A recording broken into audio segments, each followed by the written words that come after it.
మాట్లాడవలసిందిగా భారతీయ జనతా పార్టీ రాష్ట్ర అధ్యక్షులు మరి కరీంనగర్ పార్లమెంట్ సభ్యులు వారికి నేను మనవి చేస్తున్నాను.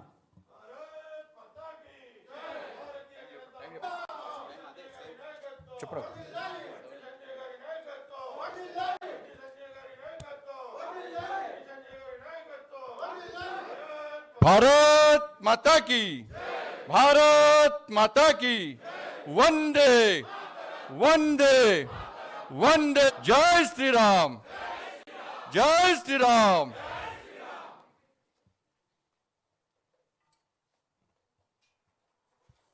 తెలంగాణ జనసంవాద్ వర్చువల్ ర్యాలీలో పాల్గొంటున్నటువంటి బీజేపీ జాతీయ అధ్యక్షులు, మన తెలంగాణ రాష్ట్రంతో అవినాభావ సంబంధాలు కలిగి గత ఏడాది మన లోక్సభ ఎన్నికల్లో మన రాష్ట్రంలో మంచి ఫలితాలు సాధించడానికి ప్రధాన భూమిక పోషించినటువంటి మన ప్రియతమ నాయకులు, మన జాతీయ అధ్యక్షులు శ్రీ జగత్ప్రకాష్ నడ్డా గారికి, కేంద్ర హోంశాఖ సహాయ మంత్రులు శ్రీ జి కిషన్ రెడ్డి గారికి, బీజేపీ జాతీయ ప్రధాన కార్యదర్శి శ్రీ మురళీధరరావు గారికి, ఎమ్మెల్సీ రామచంద్రరావు గారికి,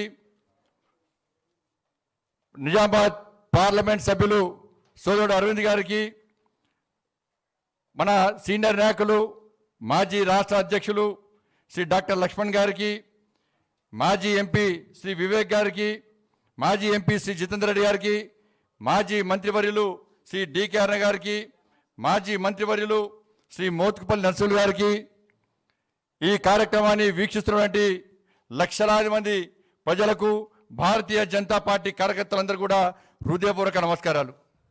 ముందుగా ఏదైతే సరిహద్దులో చైనా దమనకాండలో దాడులలో అసూలు బాసినటువంటి ఆ అమరవీర జవాన్లందరూ కూడా శ్రద్ధాంజలి ఘటిస్తూ వారి ఆత్మకు శాంతి చేకూర్చాలని చెప్పి ఆ భగవంతుని ప్రార్థిస్తూ, ఏదైతే ఆశయం కోసం, ఏదైతే లక్ష్యం కోసం, ఈ దేశ రక్షణ కోసం అసూలు బాసినో ఆ అమరవీరుల యొక్క త్యాగాలను స్మరించుకుంటూ, ఏదైతే ఆశయం కోసం వాళ్ళు ప్రాణాలు అర్పించారో ఆ ఆశయం నెరవేర్చడమే లక్ష్యంగా ప్రతి భారతీయ జనతా పార్టీ సిద్ధంగా ఉన్నారని చెప్పి ఈ సందర్భంగా తెలియజేస్తూ వారికి శ్రద్ధాంజలి ఘటిస్తూ వాళ్ళ కుటుంబ సభ్యులకు మనోధైర్యాన్ని కల్పించాలని చెప్పి ప్రతి భారతీయుడు ఆ కుటుంబానికి అండగా ఉంటారని ఆ విశ్వాసాన్ని, నమ్మకాన్ని ఆ కుటుంబ సభ్యులకు అందించాలని చెప్పి ఆ భగవంతుని ప్రార్థిస్తా ఉన్నాను.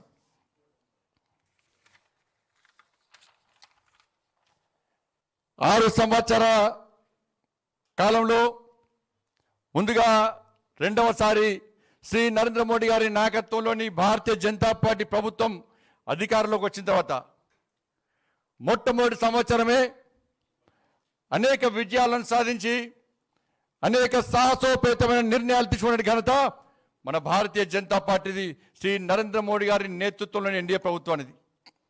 మనందరికీ తెలుసు కదా, 370 ఆర్టికల్ రద్దు విషయంలో కానీ, అయోధ్య రామ జన్మభూమి విషయంలో కానీ, ట్రిపుల్ తలాక్ విషయంలో కానీ, సిఏఏ విషయంలో కానీ అనేక నిర్ణయాలు తీసుకొని వాళ్ళ గత ఎన్నికల్లో హామీ ఇచ్చిన హామీలన్నీ కూడా సాధ్యం కాని, పరిష్కారం కానటువంటి సమస్యలన్నిటి కూడా పరిష్కారం చూపడం ఘనత మన నరేంద్ర మోడీ గారిది.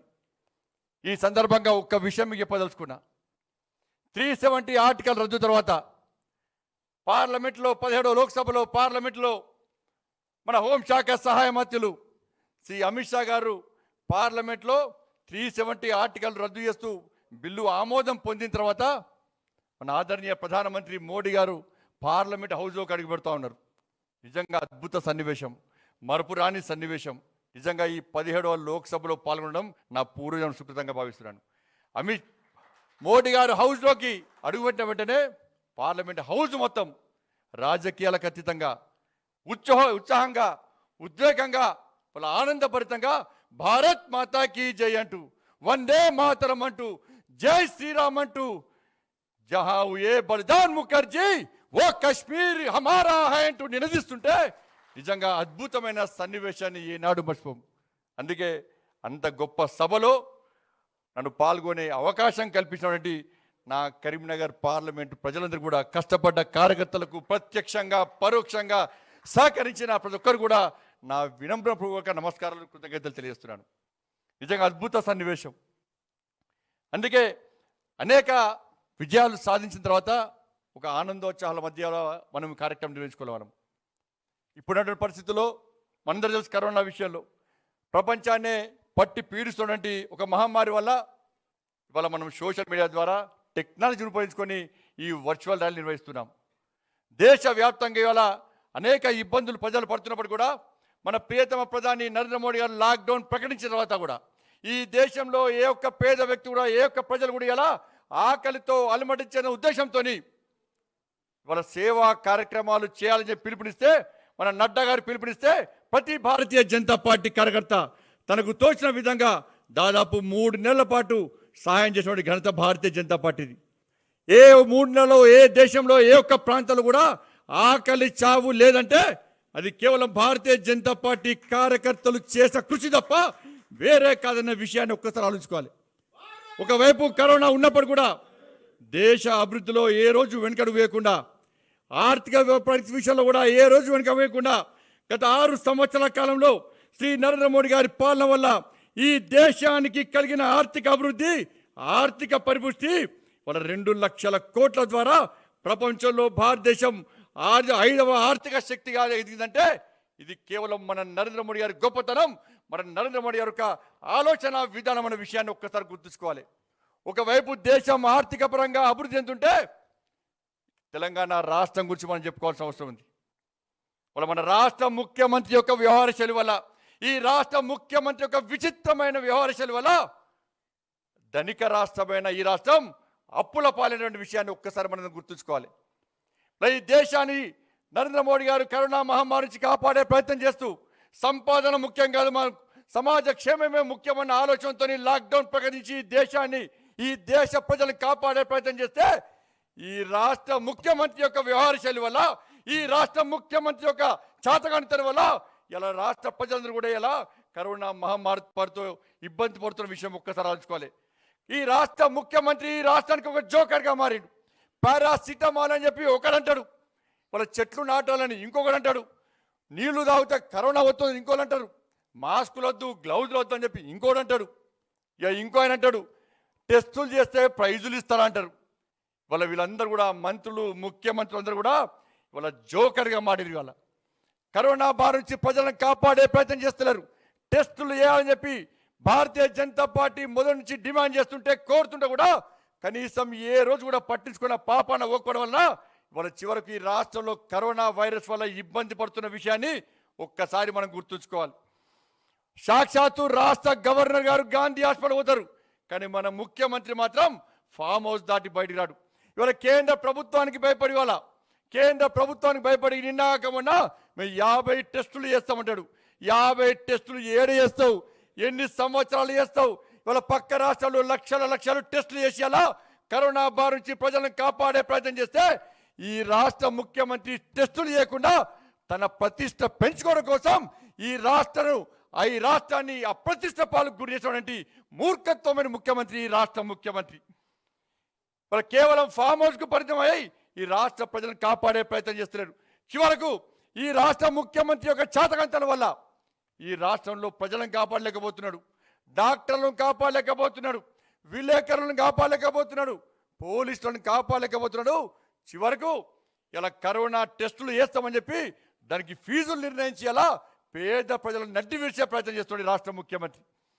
ఈ రాష్ట్రంలో కరోనా వల్ల బాధపడుతున్న పేద ప్రజలకు ఉచితంగా వైద్యం అందించాల్సిన ముఖ్యమంత్రి వాళ్ళ ధరలు నిర్ణయించే వేల రూపాయలు ధరలు నిర్ణయించి కార్పొరేట్ హాస్పిటల్తో కుమ్మక్కై పేదల ఆరోగ్యంతో ఆటలాడుతున్న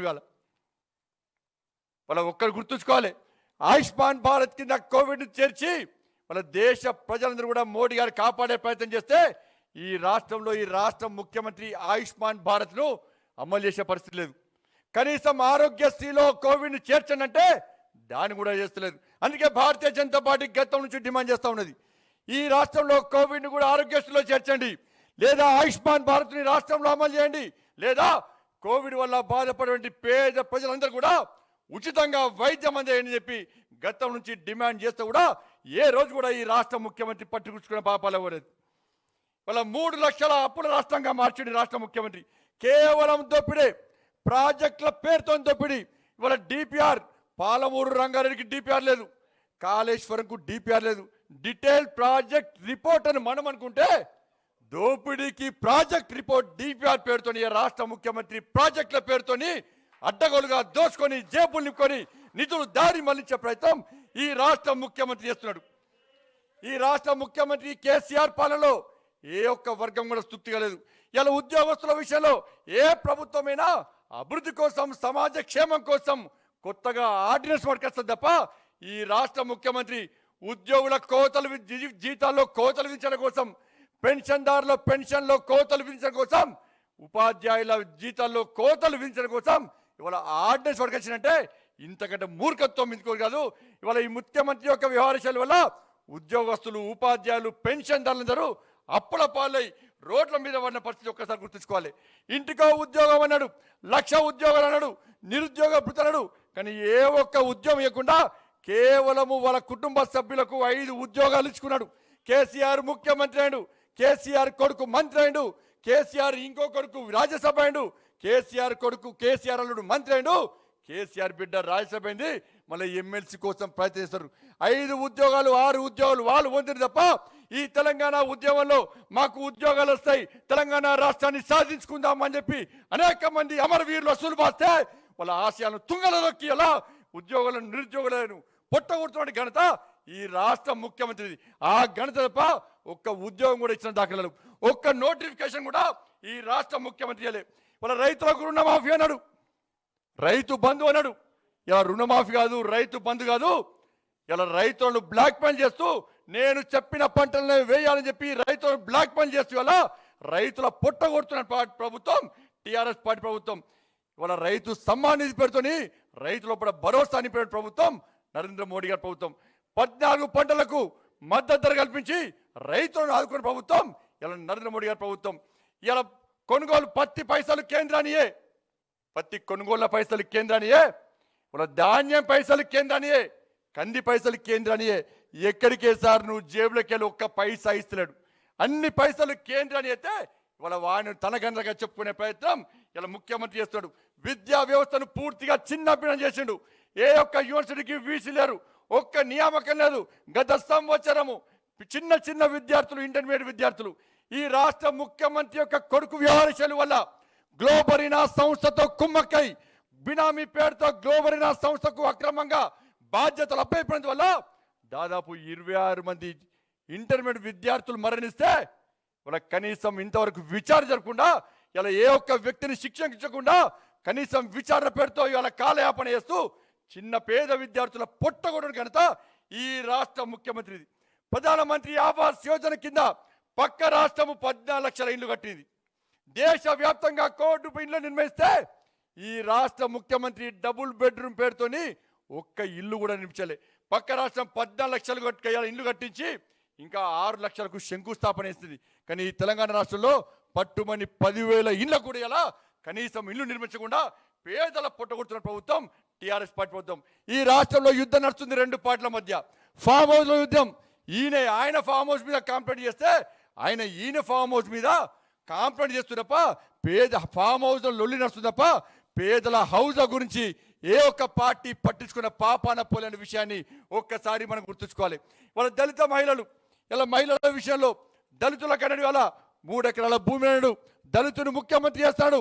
ఆ సంక్షేమ పథకాలు పక్క పోయి వాళ్ళ దళిత మహిళల మీద అత్యాచారాలు జరుగుతున్నాయి, దళిత మహిళల మీద దాడులు జరుగుతున్నాయి. ఇవాళ ఓల్డ్ సిటీలో ఎంఐఎం పార్టీ గుండాల వల్ల ఎంఐఎం పార్టీ ఒక దళిత మహిళ మీద అత్యాచారం చేస్తే, ఒక మైనర్ బాలిక మీద అత్యాచారం చేస్తే కనీసం స్పందించని నీచమైన నిర్భాగ్యమైన ముఖ్యమంత్రి ఈ రాష్ట్ర ముఖ్యమంత్రి. హెచ్చరించాం, కేసీఆర్ బయటికి రా, నీ ఫామ్ హౌస్ దాటి బయటికి రా. నిరుపేద దళిత మహిళ మీద అత్యాచారం చేస్తే కనీసం స్పందించని ముఖ్యమంత్రి ఈ రాష్ట్రానికి అవసరం లేదని చెప్పినా కూడా కనీసం ముఖ్యమంత్రి స్పందించలే. వాళ్ళ ఆచారంలో ఒక దళిత మహిళ ప్రజాప్రతినిధి మీద ఆ ప్రాంతానికి సంబంధించినటువంటి టీఆర్ఎస్ పార్టీ శాసనసభ్యుడు దాడి చేస్తే కూడా ఈ రాష్ట్ర ముఖ్యమంత్రి స్పందించలే. చివరకు జాతీయ ఎస్సీ కమిషన్ కు భారతీయ జనతా పార్టీ ఫిర్యాదు చేస్తే అప్పుడు స్పందించి కనీసం ఇప్పుడు కూడా అరెస్ట్ చేస్తలేరు. ఇది రాష్ట్రంలో దళితుల పరిస్థితి. ఇది రాష్ట్రంలో శాంతి భద్రతల పరిస్థితి, ఎంఎం పార్టీ చేతిలో కీలుబొమ్మగా మరి ఎంఎం పార్టీ కబంధ హస్తాల్లో ఇవాళ తెలంగాణ తల్లిని తాకట్టు పెట్టి ఈ ముఖ్యమంత్రి నాటకాలు ఆడుతున్న విషయాన్ని ఒక్కసారి మనం గ్రహించాలి. ప్రతిసారి తెలంగాణ రాష్ట్రంలో బెంగాల్లో మమతా బెనర్జీ ఏ విధంగా రాక్షస పాలన కొనసాగిస్తుందో ఈ రాష్ట్రంలో కూడా ఈ రాష్ట్ర ముఖ్యమంత్రి మరో బెంగాల్ పాలనను పెంచి పోషిస్తూ వల్ల అనేక మంది భారతీయ జనతా పార్టీ కార్యకర్తల మీద, అనేక మంది భారతీయ జనతా పార్టీ నాయకుల మీద అక్రమ కేసులు బనాయించి అక్రమంగా జైల్లో పెట్టి అక్రమంగా అరెస్ట్ చేస్తున్న విషయాన్ని ఒక్కసారి మనం గుర్తుంచుకోవాలి. నా మీద కేసులు పెట్టిండు, ఇలా మా నాయకుల మీద కేసులు పెట్టిండు, లాక్డౌన్ ధిక్కరిస్తామని చెప్పి. ఇలా కొండ పోచమ్మ చెరువు విషయంలో ఒక్కసారి ఆలోచించాలి. కొండ పోచమ్మ చెరువు ప్రారంభోత్సవం సందర్భంగా 5,000 మందిని వెంట తీసుకెళ్లి ఇవాళ హంగామా సృష్టించిన విషయాన్ని ఒక్కసారి ప్రభుత్వం గుర్తుంచుకోవాలి. ఇవాళ కొండ పోచమ్మ చెరువు వల్ల 1 ఎకరానికి 1 గుంటకు నీళ్ళు రాలి, కానీ కొండ పోచమ్మ చెరువు వల్ల కరోనా వచ్చి తలగబడ్డది.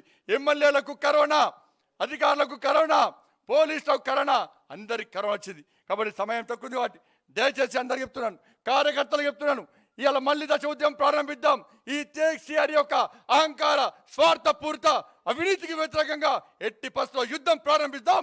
తెలంగాణ తల్లి అమరవీరుల ఆశయాలకు విరుద్ధంగా తెలంగాణ రాష్ట్రాన్ని ఇవాళ కేసీఆర్ వెళ్తుండో, తెలంగాణ తల్లి కేసీఆర్ కబంధ హస్తాలు నలిగిపోతున్నది. నన్ను కాపాడండి అంటున్నది, నన్ను రక్షించండి అంటున్నది. అందుకే కార్యకర్తలందరూ కూడా దేనికి భయపడాల్సిన అవసరం లేదు. భారతీయ జనతా పార్టీ రాష్ట్ర అధ్యక్షుడిగా నేను చెప్తున్నా, మీ కండగా నేనుంటా. జైళ్లకు సిద్ధంగా అండి, లాఠీ దెబ్బలకు సిద్ధంగా అండి, కేసులకు సిద్ధంగా అండి. మళ్ళీ వచ్చేది, మళ్ళీ తిరిగి ఏర్పడేది, రాష్ట్రంలో ఏర్పడేది భారతీయ జనతా పార్టీ ప్రభుత్వమే, భారతీయ జనతా పార్టీ ప్రభుత్వమే, భారతీయ జనతా పార్టీ ప్రభుత్వమే. లాస్ట్కు కేసీఆర్ కు చివరి మజిలీ జైలే, జైలే, జైలే. నీ అక్రమాలను బయటకిస్తాం, నీ అవినీతిని బయటకిస్తాం, నీ ఎమ్మెల్యేల బండాలను బయటపడతాం, నీ మంత్రుల బండాలను బయటపడతాం. నీకు చివరకు జీలేది, నువ్వు చివరి మజిలీ మాత్రం జైలే అన్న విషయాన్ని ఒక్కసారి కేసీఆర్ గ్రహించాలని కోరుతూ తప్పకుండా అందరం కలిసికట్టుగా యుద్ధం ప్రారంభిద్దాం. ప్రజాస్వామ్య తెలంగాణ నిర్మాణం కోసం భారతీయ జనతా పార్టీ చేపట్టే ఈ మా కార్యంలో, ఈ ధర్మ కార్యంలో మీరందరూ భాగస్వామ్యం కావాలని చెప్పి ఈ సందర్భంగా మీ అందరికీ సవినయంగా విజ్ఞప్తి చేస్తూ ముగిస్తున్నాను. భారత్ మాతాకి జై.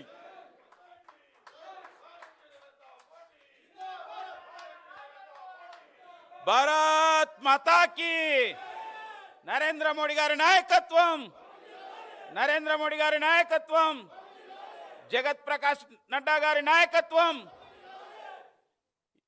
మన తెలంగాణ రాష్ట్రం నుంచి ప్రాతినిధ్యం వహిస్తున్న తెలంగాణ ముద్దుబిడ్డ కేంద్ర హోంశాఖ సహాయ మంత్రులు శ్రీ కిషన్ రెడ్డి గారిని ఈ యొక్క సభను ఉద్దేశించి ప్రసంగించవలసిందిగా మనవి చేస్తున్నాను.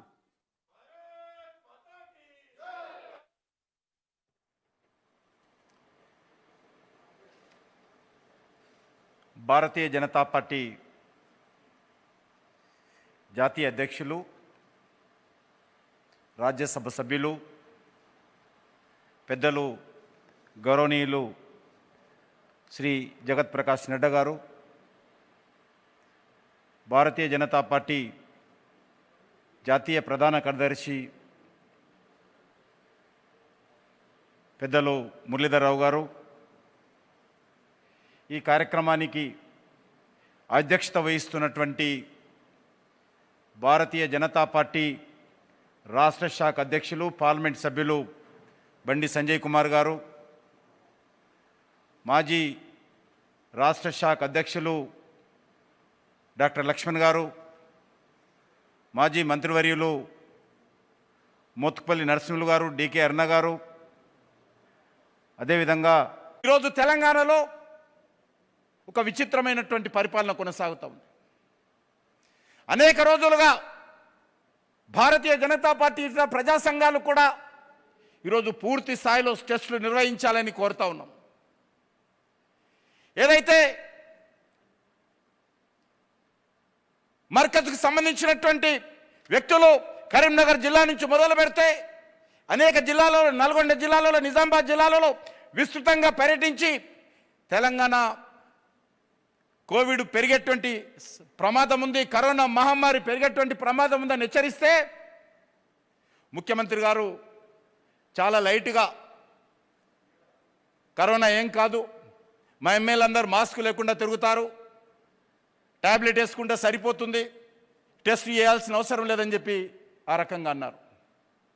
ఈరోజు హైదరాబాద్ దక్షిణ భారతదేశంలో అతిపెద్ద ప్రమాదకరమైనటువంటి నగరంగా ఈరోజు మారిపోయింది. దీనికి కారణము మరి రాష్ట్ర ప్రభుత్వం యొక్క నిర్లక్ష్య వైఖరిని అడుగుతా ఉన్నాను.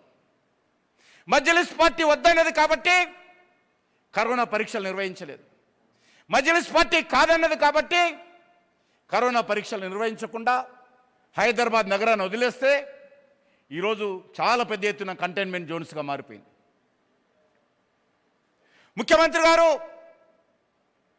ఈరోజు ఈ యొక్క తెలంగాణ రాష్ట్రంలో హైదరాబాద్ చుట్టుపక్కల జిల్లాలలో కరోనా పెరిగిపోయింది. నేను ఇప్పటికైనా ప్రభుత్వాన్ని కోరుతా ఉన్నాను, కేంద్ర ప్రభుత్వం తరఫున యుద్ధ ప్రాతిపదిక మీద మీరు తెలంగాణలోని ముఖ్యమైనటువంటి అన్ని ప్రాంతాలలో కూడా కరోనా పరీక్షలు నిర్వహించాల్సినటువంటి అవసరం ఉంది. ఈరోజు ఢిల్లీలో గత 3 రోజులుగా కేంద్ర ప్రభుత్వం జోక్యం చేసుకొని ఈరోజు పరీక్షలు చేస్తూ ఉన్నాం. 6 లక్షలట కరోనా పరీక్షలు నిర్వహించాలని నరేంద్ర మోడీ గారి యొక్క ఆదేశంతో అమిత్ షా గారి నేతృత్వంలో ఈరోజు ఢిల్లీలో పరీక్షలు జరుగుతూ ఉన్నాయి. కాబట్టి తెలంగాణలో కూడా కంటైన్మెంట్ జోన్లో ఉన్నటువంటి ప్రతి ఒక్కరిని, రెడ్ జోన్లో ఉన్నటువంటి ప్రతి ఒక్కరిని కూడా పరీక్షలు నిర్వహించాలని చెప్పి నేను కోరుతా ఉన్నాను. ఈరోజు ఈ యొక్క ఆత్మనిర్భర భారత్ కానీ, ప్రధానమంత్రి గరీబ్ కళ్యాణ్ యోజన కింద కానీ తెలంగాణ రాష్ట్రానికి చాలా పెద్ద ఎత్తున కేంద్ర ప్రభుత్వం సహాయ సహకారాలు అందిస్తాం. ఈరోజు కేంద్ర ప్రభుత్వము పార్టీలకు అతీతంగా, ప్రాంతాలకు అతీతంగా యావత్ భారతదేశం అంతా కూడా అభివృద్ధి చెందాలి, రాజకీయాలకు అతీతంగా, సిద్ధాంతాలకు అతీతంగా ప్రతి భారతీయుడు కూడా సంతోషంగా ఉండాలి, ప్రతి భారతీయుడు కూడా గర్వపడే విధంగా దేశం ముందుకెళ్ళాలి, ప్రపంచంలో భారతదేశము అభివృద్ధి చెందినటువంటి ఒక పరమ వైభవ స్థితికి భారతదేశం వెళ్ళాలనేటువంటి లక్ష్యంతో ఈరోజు నరేంద్ర మోడీ గారు పనిచేస్తూ ఉన్నారు. ఇటీవల కాలంలో మరి N95 మాస్కులు కేంద్ర ప్రభుత్వం నుంచి తెలంగాణ రాష్ట్రానికి 4,14,000 N95 మాస్కులు ఇవ్వడం జరిగింది. పీపీఈ కిట్స్ 2,31,000 పీపీఈ కిట్స్ ఇవ్వడం జరిగింది. అదేవిధంగా 28 ల్యాబ్స్ కోవిడ్ పరీక్షల కోసం కేంద్ర ప్రభుత్వం అనుమతి ఇవ్వడం జరిగింది. అనేకమైనటువంటి ప్రైవేట్ హాస్పిటల్స్ కూడా అనుమతి ఇవ్వడం జరిగింది. కానీ దురదృష్టం ఏంటంటే అనేక ఆసుపత్రుల్లో ఈరోజు అనుమతులు ఇచ్చినప్పటికీ కూడా ఈరోజు రాష్ట్ర ప్రభుత్వం అంగీకరించడం లేదు. ఈరోజు రైల్వే హాస్పిటల్లో కావచ్చు, ఈఎస్ఐ హాస్పిటల్లో కావచ్చు, కేంద్ర ప్రభుత్వ ఉద్యోగస్తుల కోసం, రైల్వే ఉద్యోగస్తుల కోసం అనుమతులు ఇచ్చినా కూడా రాష్ట్ర ప్రభుత్వం పూర్తి స్థాయిలో అంగీకరించడం లేదు. అదేవిధంగా ఈరోజు అనేక రకాల ఇబ్బందులు కోవిడ్కి సంబంధించినటువంటి ప్రజలు ఎదుర్కొంటా ఉంటే రాష్ట్ర ప్రభుత్వము మాటలకు మాత్రమే పరిమితమైన విషయాన్ని సందర్భంగా మనవి చేస్తూ, మరి ఈరోజు రాష్ట్రంలో భారతీయ జనతా పార్టీ బలపడాల్సినటువంటి అవసరం ఉంది. రాష్ట్రంలో భారతీయ జనతా పార్టీ ఒక శక్తివంతమైనటువంటి పార్టీగా ఎదగాల్సినటువంటి అవసరం ఉంది. దానికోసం ప్రతి కార్యకర్త కూడా ఈరోజు కష్టపడి పనిచేయాల్సినటువంటి అవసరం ఉంది. ఈ రాష్ట్రాన్ని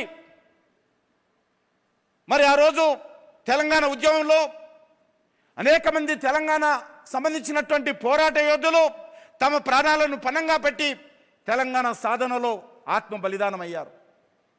ఏ ఆకాంక్షల కోసమైతే తెలంగాణ సాధనలో తెలంగాణ ఉద్యమకారులు తమ ప్రాణాలను పణంగా పెట్టి ఆ రోజు ఆహుతయ్యారో ఆ లక్ష్యాలు ఇంకా నెరవేర్చాల్సిన అవసరం ఉంది. తెలంగాణ కోసం అమరవీరులైనటువంటి వ్యక్తులు ఒక కుటుంబం కోసమో, ఒక వ్యక్తి కోసం ఆ రోజు అమరవీరులు కాలేదు.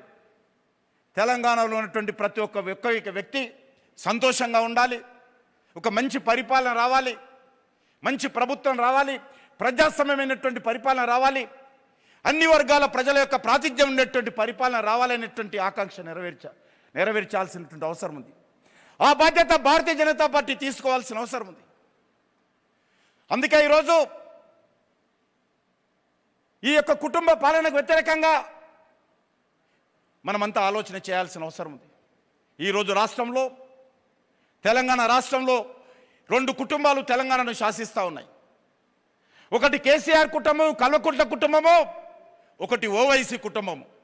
ఈ 2 కుటుంబాలు కలిసికట్టుగా ఈరోజు తెలంగాణని శాసిస్తున్నటువంటి ఈ నేపథ్యంలో మనమందరం కూడా ఈ కుటుంబాల నుంచి తెలంగాణ రాష్ట్రాన్ని రక్షించుకోవాల్సినటువంటి అవసరం ఉంది.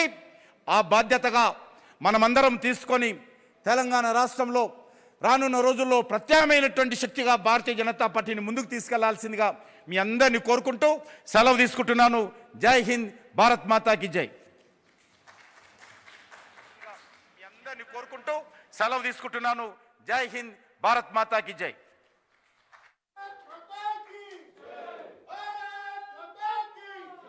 నరేంద్ర మోడీ గారి నాయకత్వం, నరేంద్ర మోడీ గారి నాయకత్వం, జగత్ ప్రకాష్ నడ్డా గారి నాయకత్వం, బీజేపీ.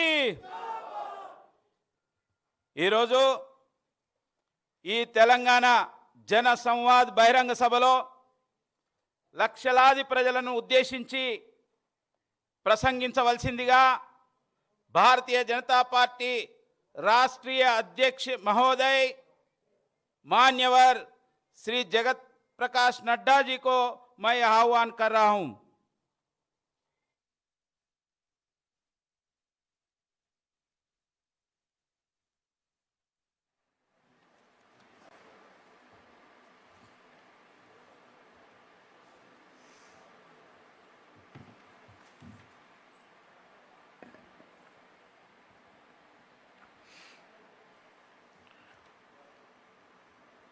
आज के इस कार्यक्रम में मेरे साथ उपस्थित हैदराबाद के मंच पर हमारे बहुत ही कर्मशील अध्यक्ष भारतीय जनता पार्टी के श्री बंदी संजय कुमार जी, हमारे पूर्व में अध्यक्ष रहे डॉक्टर के लक्ष्मण जी, हमारे वहाँ पर उपस्थित राजा सिंह जी, रामचंद्र राव जी, बहन डी के अरुणा जी और हमारे सांसद अरविंद जी और सभी वरिष्ठ पदाधिकारी और कार्यकर्ता बंधु, और यहाँ मंच पर मेरे साथ उपस्थित हमारे भारतीय जनता पार्टी के राष्ट्रीय महामंत्री श्री वी मुरलीधर राव जी और भारत सरकार में मंत्री और हमारे वरिष्ठ सहयोगी पूर्व में अध्यक्ष रहे श्री जी कृष्ण रेड्डी गारू जी और हमारे तेलंगाना के लाखों लाखों कार्यकर्ता जो इस वर्चुअल रैली के माध्यम से एकत्र आए हैं, आप सबको मेरा नमस्कार, आप सबको मेरा अभिनंदन। मैं आज के इस सभा में बोलने से पहले अपने गलवान घाटी में जो हमारे जवान देश की रक्षा करते हुए अपने जान की आहुति देते हुए अपनी शहादत देते हुए देश की रक्षा की है, उनको मैं अपनी ओर से और आप सब की ओर से भावभीनी श्रद्धांजलि देता हूं, श्रद्धा सुमन अर्पित करता हूं। मैं उनके परिवारजनों को इस दुख की घड़ी में यह संदेश भी देना चाहता हूं कि ईश्वर उनको ताकत दे इस दुख को सहने के लिए, लेकिन यह दुख उनका अकेला नहीं है, यह दुख सारे देशवासियों का है, 137 करोड़ देशवासियों का है, और वह सपूत सिर्फ आपके परिवार के नहीं, वो सारे देश के सपूत हैं। उनको बहुत बहुत श्रद्धांजलि देते हुए और पूरी ताकत के साथ देश खड़ा है, इस बात का मैं संदेश देना चाहता हूं। ఈరోజు తెలంగాణ జన సంవాద్ కార్యక్రమంలో హైదరాబాద్లో పార్టీ వేదికపైనటువంటి రాష్ట్ర అధ్యక్షులు శ్రీ బండి సంజయ్ కుమార్ గారు, అదేవిధంగా ఇక్కడి కేంద్ర ప్రభుత్వంలో వేదికపైనటువంటి ఢిల్లీలో వేదికపైనటువంటి కేంద్ర ప్రభుత్వంలో సహాయ మంత్రి కిషన్ రెడ్డి గారు, హైదరాబాద్ వేదికమైనటువంటి మాజీ రాష్ట్ర అధ్యక్షులు డాక్టర్ లక్ష్మణ్ గారు, అదేవిధంగా డికే అరుణ గారు, రామచందర్ గారు, జితేందర్ రెడ్డి గారు, ఇతర నాయకులందరికీ కూడా నమస్కరించి, లక్షలాది కార్యకర్తలు ఏదైతే జనసంవాద్ కార్యక్రమంలో పాల్గొంటున్నారో వారికి అభినందనలు. ఈరోజు జనసంవాద్ కార్యక్రమంలో మనందరికీ తెలుసు, ఏదైతే గల్వాన్ లోయలో అమరవీరులైనటువంటి భారత సైనికులు తెలంగాణ నుంచి సంతోష్ బాబు గారు, అదేవిధంగా దేశవ్యాప్తంగా అనేక మంది సైనికులు ఏవైతే అమరవీరులయ్యారో వారికి నేను శ్రద్ధాంజలి ఘటిస్తున్నాను. అదేవిధంగా ఈ సమయంలో, ఈ దుఃఖకరమైనటువంటి బాధాకరమైనటువంటి సమయంలో వారి కుటుంబ సభ్యులకు భగవంతుడు శక్తిని ప్రసాదించాలని కోరుతూ, అయితే ఈ దుఃఖం ఏదైతుందో అది వారి కేవలం కుటుంబ సభ్యులది కాదు, వారు ఈ అమరవీరులైనటువంటి సైనికులు ఈ యొక్క భారతదేశంలో ఉండేటువంటి 135 కోట్ల మంది యొక్క సభ్యులతో సమానం. వారందరి దుఃఖం కూడా ఇందులో ఉంది. కాబట్టి వారందరి యొక్క శ్రద్ధాంజలి ఇందులో ఉంటుందని నేను మరొకసారి తెలియజేస్తున్నాను. जहां हम कर्नल संतोष बाबू के शहादत को याद करते हैं, उनको नमन करते हैं, वहीं आज इस वर्चुअल रैली में जब हम कोरोना के साए में आपसे बातचीत कर रहे हैं तो उन सभी लोगों को श्रद्धांजलि अर्पित करते हैं जिन्होंने कोविड-19 के कारण अपने जीवन लीला जिनकी समाप्त हुई, जो जिनका जीवन इससे लड़ते लड़ते वो उनके जीवन लीला समाप्त हुई, और वो लोग जो कोरोना से अभी लड़ रहे हैं उनको जरूर हम हौसला देते हैं कि वो जल्द ठीक हों, स्वस्थ हों, वापस अपने जीवन काम में जुटे, ऐसी उनकी कामना करता हूं। साथ ही साथ कोरोना वॉरियर्स को, फिर चाहे हमारे वो डॉक्टर हैं, पैरामेडिक्स हैं, स्टाफ नर्स हैं, अपने जान को जोखिम में डालकर जो लोगों की सेवा कर रहे हैं उनको भी हम नमन करते हैं, उनको भी हम साधुवाद देते हैं, उनको भी हम हौसला देते हैं, और सारा देश उनके साथ खड़ा है, इस विश्वास को उनको तक पहुंचाते हैं। సంతోష్ బాబు అమరవీరుడైనటువంటి కల్నల్కు శ్రద్ధాంజలి ఘటిస్తున్నటువంటి సమయంలో, ఇదే సమయంలో ఇంకొక వైపు దేశం కరోనా మహమ్మారి ఏదైతే వ్యతిరేకంగా పోరాటం చేస్తున్నది. ఈ సందర్భంగా ఈ సమయంలో దేశవ్యాప్తంగా ఈ పోరాటంలో అమరులైనటువంటి కరోనా పీడితులు, కరోనా బాధితులు, వాళ్ళందరికీ కూడా నేను శ్రద్ధాంజలి ఘటిస్తున్నాను. అదేవిధంగా ఈ పీడితులు, బాధితులకు శ్రద్ధాంజలి ఘటిస్తున్నటువంటి సమయంలో మనందరం కూడా మరవలేంది, కరోనా వ్యతిరేకంగా పోరాటం చేస్తున్నటువంటి డాక్టర్లు, నర్సులు, పారామెడికల్ స్టాఫు, వాళ్ళందరూ కూడా ప్రాణాన్ని అరచేతిలో పెట్టుకొని సమాజం యొక్క సేవ కోసం, భద్రత కోసం అనేక అపాయకమైనటువంటి ప్రమాదకరమైనటువంటి పరిస్థితుల్లో సేవలు అందిస్తున్నటువంటి వారికి కూడా నా అభినందనలు తెలియజేస్తున్నాను. వారికి భారతదేశం అండగా ఉంటుంది. మనం ఖచ్చితంగా ఈ యొక్క మహమ్మారికి వ్యతిరేకంగా గెలుస్తాము అనే విశ్వాసాన్ని వ్యక్తం చేస్తున్నాను.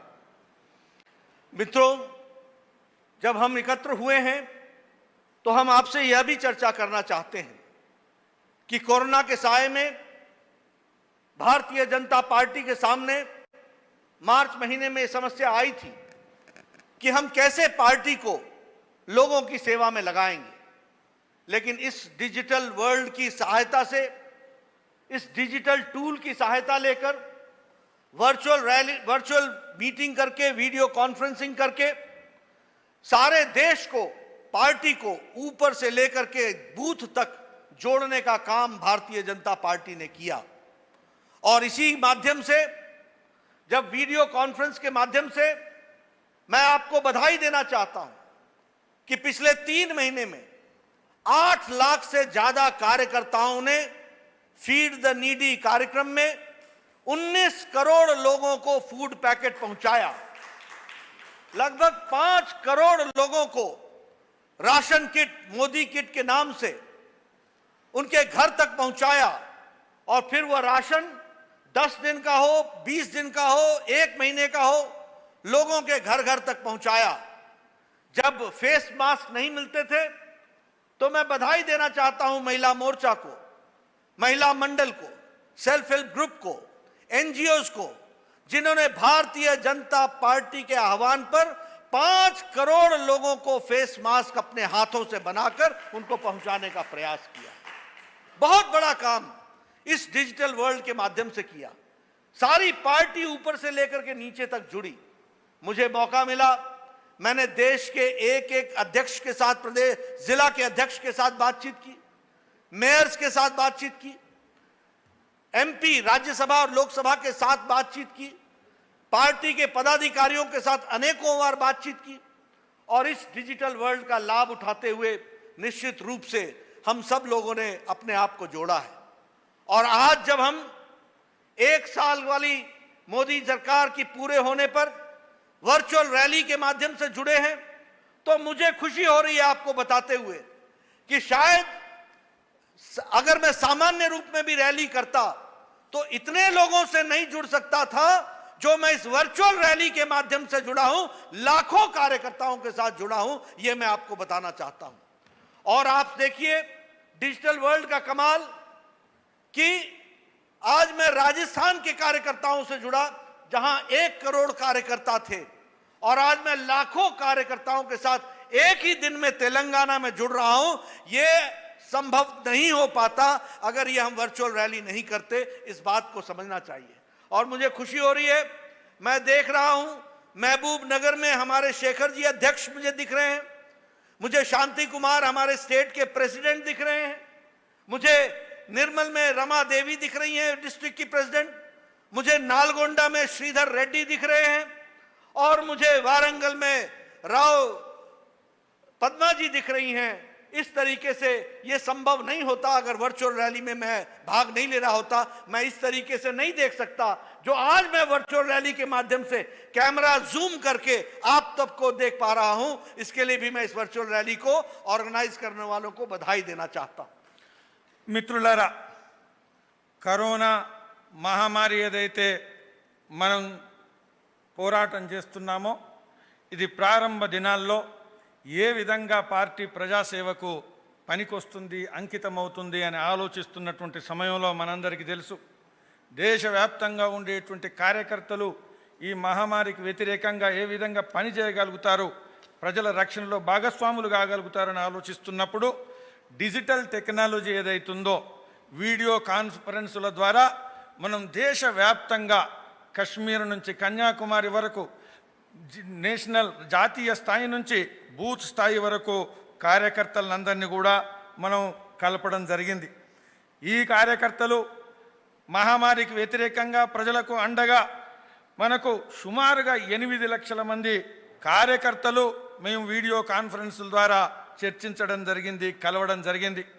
ఈ యొక్క కార్యకర్తల ద్వారా మహమ్మారికి వ్యతిరేకంగా ప్రజలకు అండగా సుమారు 19 కోట్ల మందికి భోజనాలు ఫీడ్ ద నీడీ కార్యక్రమంలో అందించడం చేయడం జరిగింది। అదేవిధంగా సుమారుగా మోదీ కిట్ పేరు మీద రాషన్ ఏదైతే సరఫరా చేయడం జరిగిందో, వితరణ ఏదైతే చేయడం జరిగిందో 10 రోజుల కోసం, 20 రోజుల కోసం, నెల రోజుల కోసం అవసరమయ్యేటువంటి ధాన్యాన్ని ఇవ్వడం ఏదైతుందో దాన్ని సుమారుగా 5 కోట్ల మందికి ఈ యొక్క కిట్ల యొక్క వితరణ చేయడం జరిగింది। మిత్రులారా, అదే కాదు నేను అభినందన తెలియదలుచుకున్న భారతీయ జనతా పార్టీ పిలుపు మేరకు మహిళా మోర్చా కార్యకర్తలు, ఎస్ఎస్జీలు, అదేవిధంగా ఎన్జిఓలు పిలుపుని అందుకొని సుమారుగా ప్రజలకు అవసరం ఉన్నటువంటి సమయంలో 5 కోట్ల మందికి ఫేస్ కవర్ ఏదైతుందో అది వితరణ చేయడం జరిగింది। మీ అందరికి కూడా తెలుసు ఆ సమయంలో ఈ డిజిటల్ టెక్నాలజీ ఏదైతుందో దీన్ని ఉపయోగిస్తూ దేశవ్యాప్తంగా ఉండేటువంటి రాష్ట్ర అధ్యక్షుల్ని, జిల్లా అధ్యక్షుల్ని, ఇతర పదాధికారుల్ని, ఎమ్మెల్యేలను, ఎమ్మెల్సీలను ఎంపీ లోక్సభ, ఎంపీ రాజ్యసభ ఎన్నికైనటువంటి అనేక మంది ప్రతినిధులను, మేయర్లను కూడా వీడియో కాన్ఫరెన్సుల ద్వారా చర్చించడం జరిగింది. మిత్రులారా, మీరు ఈరోజు మన అందరం గమనిస్తున్నాం, మోదీ గారి సంవత్సర కాలం, ఒక సంవత్సరం అయినటువంటి సందర్భంగా ఈ యొక్క వీడియో ర్యాలీ, వర్చువల్ ర్యాలీ ఏదైతే మనం నిర్వహిస్తున్నామో, అనేక మంది కోట్లాది ప్రజలను లక్షలాది సంఖ్యలో ఒకే రోజు కలవడం కూడా సాధ్యమవుతుంది. ఉదాహరణకి ఈరోజు నేను రాజస్థాన్లో ఉదయం వర్చువల్ ర్యాలీ నిర్వహించడం జరిగింది. 1 కోటి మంది ప్రజలను ఉద్దేశించి మాట్లాడడం జరిగింది. ఇప్పుడు తెలంగాణలో మీరందరూ కూడా చూస్తున్నారు, లక్షలాదిగా మందిని ప్రజలను ఈరోజు నేను ఒకటే సమయంలో కలవగలుగుతున్నాను. నేను ఇవాళ ఇక్కడి నుంచి చూస్తున్నాను, డిజిటల్ టెక్నాలజీ ద్వారా మహబూబ్ నగర్లో జిల్లా ప్రెసిడెంట్ శేఖర్, అదేవిధంగా స్టేట్ ట్రెజరర్ శాంతికుమార్ గారు, నల్గొండలో శ్రీధర్ రెడ్డి జిల్లా అధ్యక్షులు, వరంగల్లో రావు పద్మ గారు, నిర్మల్లో రమాదేవి గారు, ఇలా అనేక మందిని జూమ్లో ఇక్కడి నుంచి చూస్తూ ప్రత్యక్షంగా మాట్లాడగలుగుతున్నాం. ఇది సాధ్యమైంది. ఇది డిజిటల్ టెక్నాలజీని ఉపయోగించి భారతీయ జనతా పార్టీ విస్తృతమైనటువంటి సంఖ్యలో కార్యకర్తల్ని ప్రజాసేవలో అంకిత భావంతో పనిచేసేలా చేస్తున్నది. मित्रों, आज हम मोदी सरकार जी के दूसरे कार्यकाल का प्रथम वर्ष उस पर चर्चा करने के लिए एकत्र हुए हैं। मैं ये कहूंगा कि निश्चित रूप से मोदी जी के नेतृत्व ने 6 दशक के काम को 6 साल में पाटा है।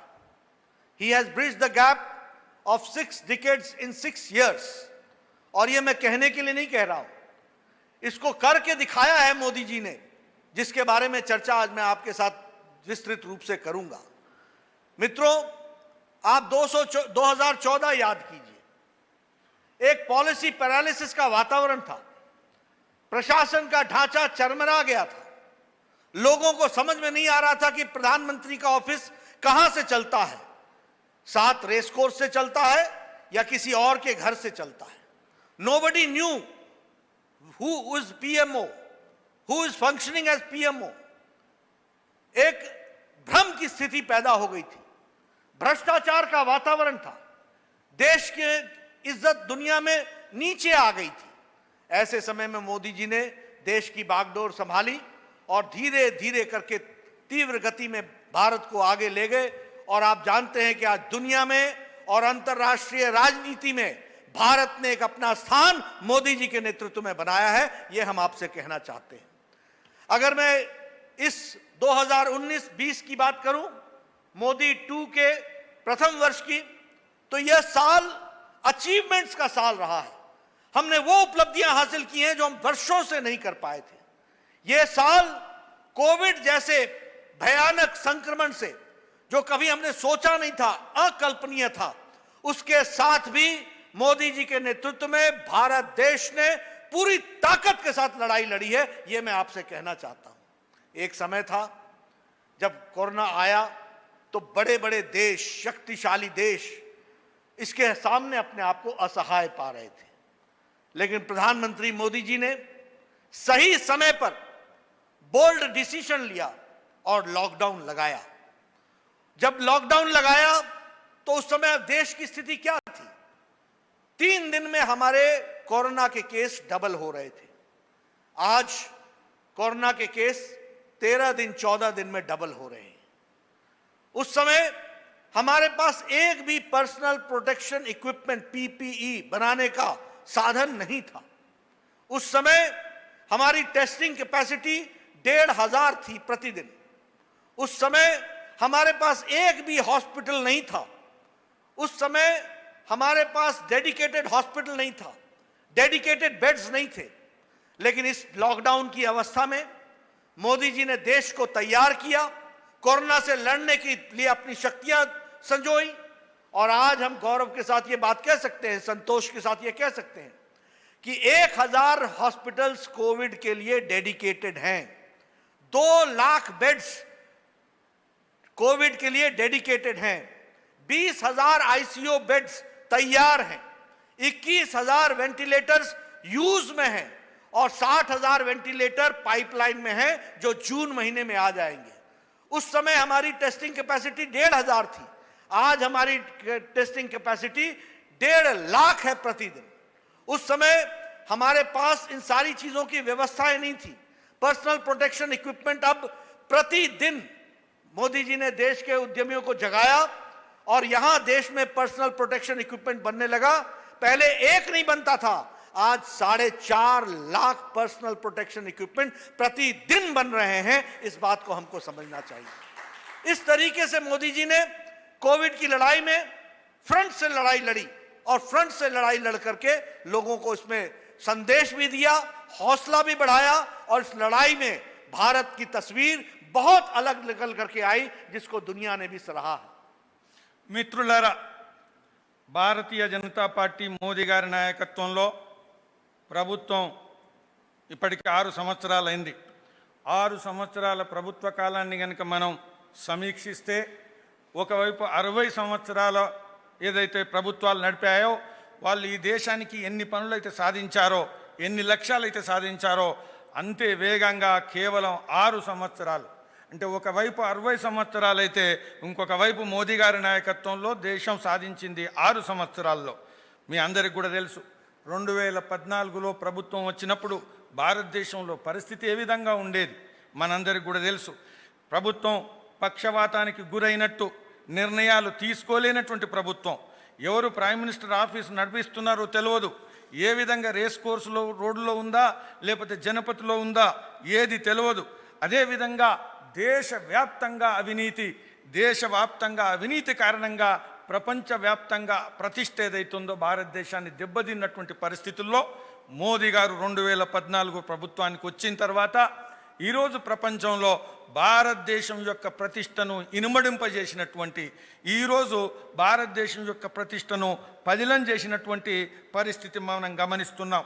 అదే కాదు మిత్రులారా, రెండవ ఇన్నింగ్స్ మోదీ గారి ఏదైతే కాలం ఏదైతే ఉందో 2019-20లో ప్రభుత్వం ఏర్పాటు చేసిన తర్వాత మొదటి సంవత్సరాన్ని కనుక గమనిస్తే ఈరోజు మనం అనేక విజయాలను, అనేక లక్ష్యాలను సాధించినటువంటి ప్రభుత్వాన్ని ఈరోజు మనం గమనిస్తున్నాం. కాబట్టి ఈ సంవత్సర కాలమే సాధించినటువంటి విజయాలే కాదు, ఈరోజు మీరందరూ కూడా గమనించండి. కరోనా ప్రారంభమైనప్పుడు ఈ యొక్క మహమ్మారి యొక్క ఎదుర్కొనేటువంటి పరిస్థితుల్లో మన దేశం ఏ విధంగా ఉండింది. ఆ రోజు పీపీఈ పర్సనల్ ప్రొటెక్షన్ ఏదైతుందో డాక్టర్లు, హెల్త్ వర్కర్లు ధరించేటువంటిది ఒక్కటి కూడా తయారు కానటువంటి పరిస్థితి. ఈరోజు 4.5 లక్షలు ప్రతిరోజు తయారు చేస్తున్నాం. అదేవిధంగా ప్రారంభమైనటువంటి పరిస్థితుల్లో పరీక్షలు చేయగలిగేటువంటి సామర్థ్యం 1500 ప్రతిరోజు ఉంటే ఈరోజు 1.5 లక్షలు టెస్టింగ్ ప్రతిరోజు. ఈరోజు టెస్టింగ్ ఎంత? 1500 నుంచి 1,50,000 టెస్టింగ్కు పెరిగింది. డెడికేటెడ్ ఆసుపత్రులు ఏదైతున్నాయో ఆ రోజు ఒకటి కూడా లేదు. ఈరోజు కోవిడ్ కోసం డెడికేట్ చేయబడ్డటువంటి ఆసుపత్రులు, అంకితంగా ఉండేటువంటి ఆసుపత్రుల సంఖ్య 1000 ఆసుపత్రులు. పడకలు ఏదైతున్నాయో పడకలు 2 లక్షల పడకలు ఈరోజు ఉన్నాయి. 30,000 ఐసీయూ బెడ్లు ఈరోజు దేశంలో మనం ఏర్పరచడం చేయడం జరిగింది.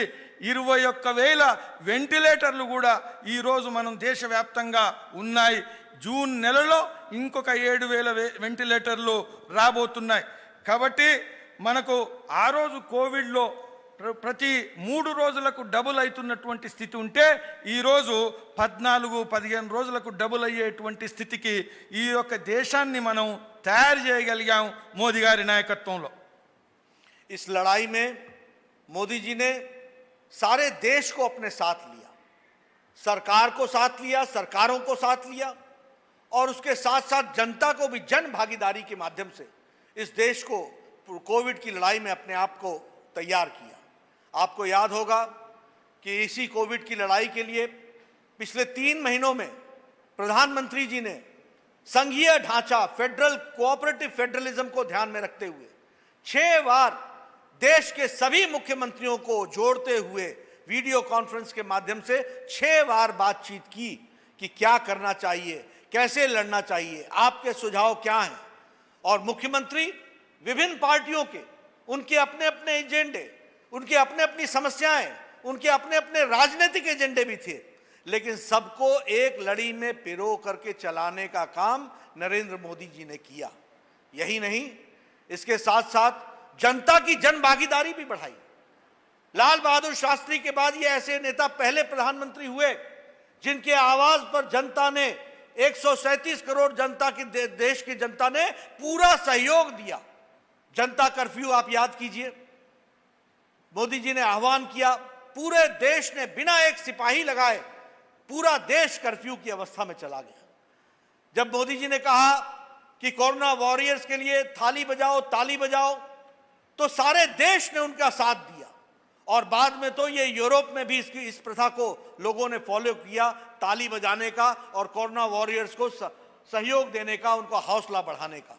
उसी तरीके से सारा देश एकजुट होकर के काम कर रहा है। इसके लिए दिया जलाओ का कार्यक्रम लिया, उसमें भी लोगों ने साथ दिया। पुष्प वर्षा का कार्यक्रम लिया, उसमें भी लोगों ने साथ दिया। यह बताता है कि जनता को एक साथ लड़ी में पिरो करके चलाने का काम मोदी जी ने कोविड-19 की लड़ाई में किया और सब लोगों ने उनका साथ दिया। इस बात को भी हमको समझना चाहिए। यही नहीं, मोदी जी और भारत देश उन देशों में से था जिसने गरीब कल्याण पैकेज के नाम पर गरीबों की चिंता करने का काम किया। मालूम था कि लोग लॉकडाउन लगने के कारण जो बेचारे हमारे गरीब मजदूर हैं वो दिन भर क्या अपना दैनंदिन कैसे चलाएंगे, उनकी रोजी रोटी का क्या होगा। इसलिए भारत के 80 करोड़ देश के लोगों के लिए 80 करोड़ लोगों के लिए फ्री राशन का इंतजाम किया। 5 किलो चावल या 5 किलो गेहूं और 1 किलो दाल, ये हर महीने, ऐसे 3 महीने का इंतजाम किया गया। 1,70,000 करोड़ रुपए का पैकेज दिया गया। 20 करोड़ बहनों को उनके खाते में, जनधन खाते में 500 रुपए प्रति माह के हिसाब से 3 महीने 1500 रुपए उनके खातों में पहुंचाया। उसी तरीके से 8 करोड़ 74 लाख हमारे किसानों को हमारे प्रधानमंत्री किसान सम्मान निधि के तहत पहली किश्त 2000 रुपए की उन तक पहुंचाई। और इसी तरीके से हमारी बहनों के लिए 3 महीने तक 8 करोड़ बहनों को मुफ्त वहां तक सिलेंडर पहुंचे, इसकी व्यवस्था की गई। 3 महीने तक 3-3 सिलेंडर पहुंचाने का काम 8 करोड़ की जनता के लिए किया है। మిత్రులారా, గత 3 నెలల కరోనా వ్యతిరేక పోరాటంలో మీరు గమనిస్తే ఏదైతే కోఆపరేటివ్ ఫెడరలిజం నినాదం ఇవ్వడం జరిగిందో, అందరిని కలిపి సామూహికంగా సమన్వయపరుస్తూ తీసుకెళ్లడం విషయంలో గత 3 నెలల్లో పార్టీలు వేరైనా, ముఖ్యమంత్రులు వేరైనా, సిద్ధాంతం రాజకీయాలు వేరైనా వాళ్ళందరినీ కలిపి 6 సార్లు సమావేశపరిచి ఏ విధంగా మనం పోరాటం చేయాలని వారి సలహాలు తీసుకుంటూ సమన్వయపరుస్తూ దేశాన్ని ఒక సమన్వయమైనటువంటి ఒక విజయవంతమైనటువంటి ఉదాహరణ మోదీ గారు ప్రదర్శించడం జరిగింది. అదే మిత్రులారా, జన భాగస్వామ్యం కోసం కూడా కేవలం రాజకీయ నాయకులు, ముఖ్యమంత్రులే కాదు, 135 కోట్ల ప్రజల్ని కూడా ఈ మహమ్మారి వ్యతిరేక పోరాటంలో భాగస్వామ్యం చేయడం కోసం వారికి ప్రేరణ ఇచ్చి వారికి అనేక కార్యక్రమాల ద్వారా దీపం వెలిగించాలా అనేటువంటి కార్యక్రమం కావచ్చు, అదేవిధంగా గంట మోగించాలా అనేటువంటి కార్యక్రమం కావచ్చు, అదేవిధంగా కరోనా వారియర్స్ కోసము పుష్ప వర్షం కురిపించాలనేటువంటి కార్యక్రమం కావచ్చు. అలాంటి అనేక కార్యక్రమాల ద్వారా 135 కోట్ల భారతీయులను ఏకంగా ముందుకు నడిపించినటువంటి ఘనత నరేంద్ర మోదీ గారికి ఉంది. ఒకవైపు ఇవన్నీ పోరాటం చేస్తూ ప్రపంచంలో అతిపెద్దమైనటువంటి ఏదైతే బీదల సంక్షేమ కార్యక్రమం ఉందో, గరీబ్ కళ్యాణ్ యోజన బీదల సంక్షేమ కార్యక్రమం, 80 కోట్ల బీద బడుగు వర్గాల వారికి ఉచిత రేషన్, 5 కిలోల బియ్యము, 5 కిలోల గోధుమలు, లేకపోతే పప్పు ధాన్యాలు, ఇలాంటి అనేకంగా ఉచితమైనటువంటి రేషన్ని 3 నెలల కోసం పంచడం చేసేటువంటి కార్యక్రమం, 1,70,000 కోట్ల ఈ యొక్క ప్యాకేజ్ స్కీమును ఈ యొక్క బీదల సంక్షేమం కోసం ఇవ్వడం జరిగింది. 20 కోట్ల జనధన్ అకౌంట్లో ప్రతి నెల 500 రూపాయల చొప్పున వేయడం జరిగింది. అదేవిధంగా 8,74 లక్షల మంది రైతాంగం ఏదైతే ఈ దేశంలో ఉందో వాళ్ళందరికీ కూడా 2,000 రూపాయల చొప్పున కిసాన్ సమ్మాన్ నిధి ద్వారా అకౌంట్లో వేయడం జరిగింది. బీద బడుగు వర్గాలకు సంబంధించినటువంటి మహిళలకు ఉజ్వల కార్యక్రమంలో భాగంగా ఏదైతే ఉచితమైనటువంటి గ్యాస్ సిలిండర్ 3 నెలలకు 3 గ్యాస్ సిలిండర్లు చొప్పున ఇవ్వడం జరిగింది. మిత్రులారా, इसी तरीके से तेलंगाना सरकार को भी और तेलंगाना राज्य को, जहां प्रधानमंत्री किसान सम्मान निधि में 33,31,464 लोगों को, किसानों को अप्रैल और मई महीने में 666 करोड़ रुपए उनको अदायगी हुई है।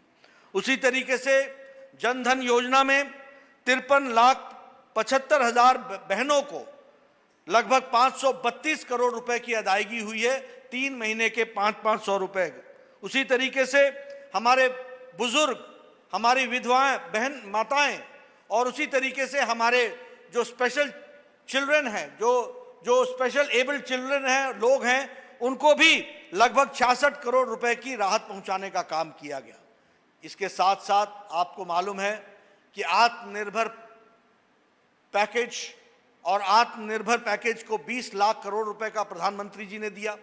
यह पैकेज आने वाले समय में आपदा को अवसर में बदलने का कारण बनेगा और उसका माध्यम बनेगा, इस बात को हमको समझना चाहिए।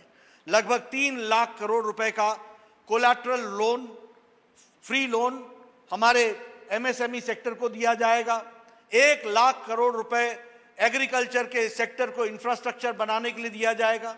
जब हम 1 लाख करोड़ इंफ्रास्ट्रक्चर की बात करते हैं तो भारत के किसानों की तस्वीर और गांव की तस्वीर अगले 3 साल में बदल जाएगी। इस बात को भी हमको ध्यान में रखना चाहिए और बहुत बड़ा परिवर्तन आएगा।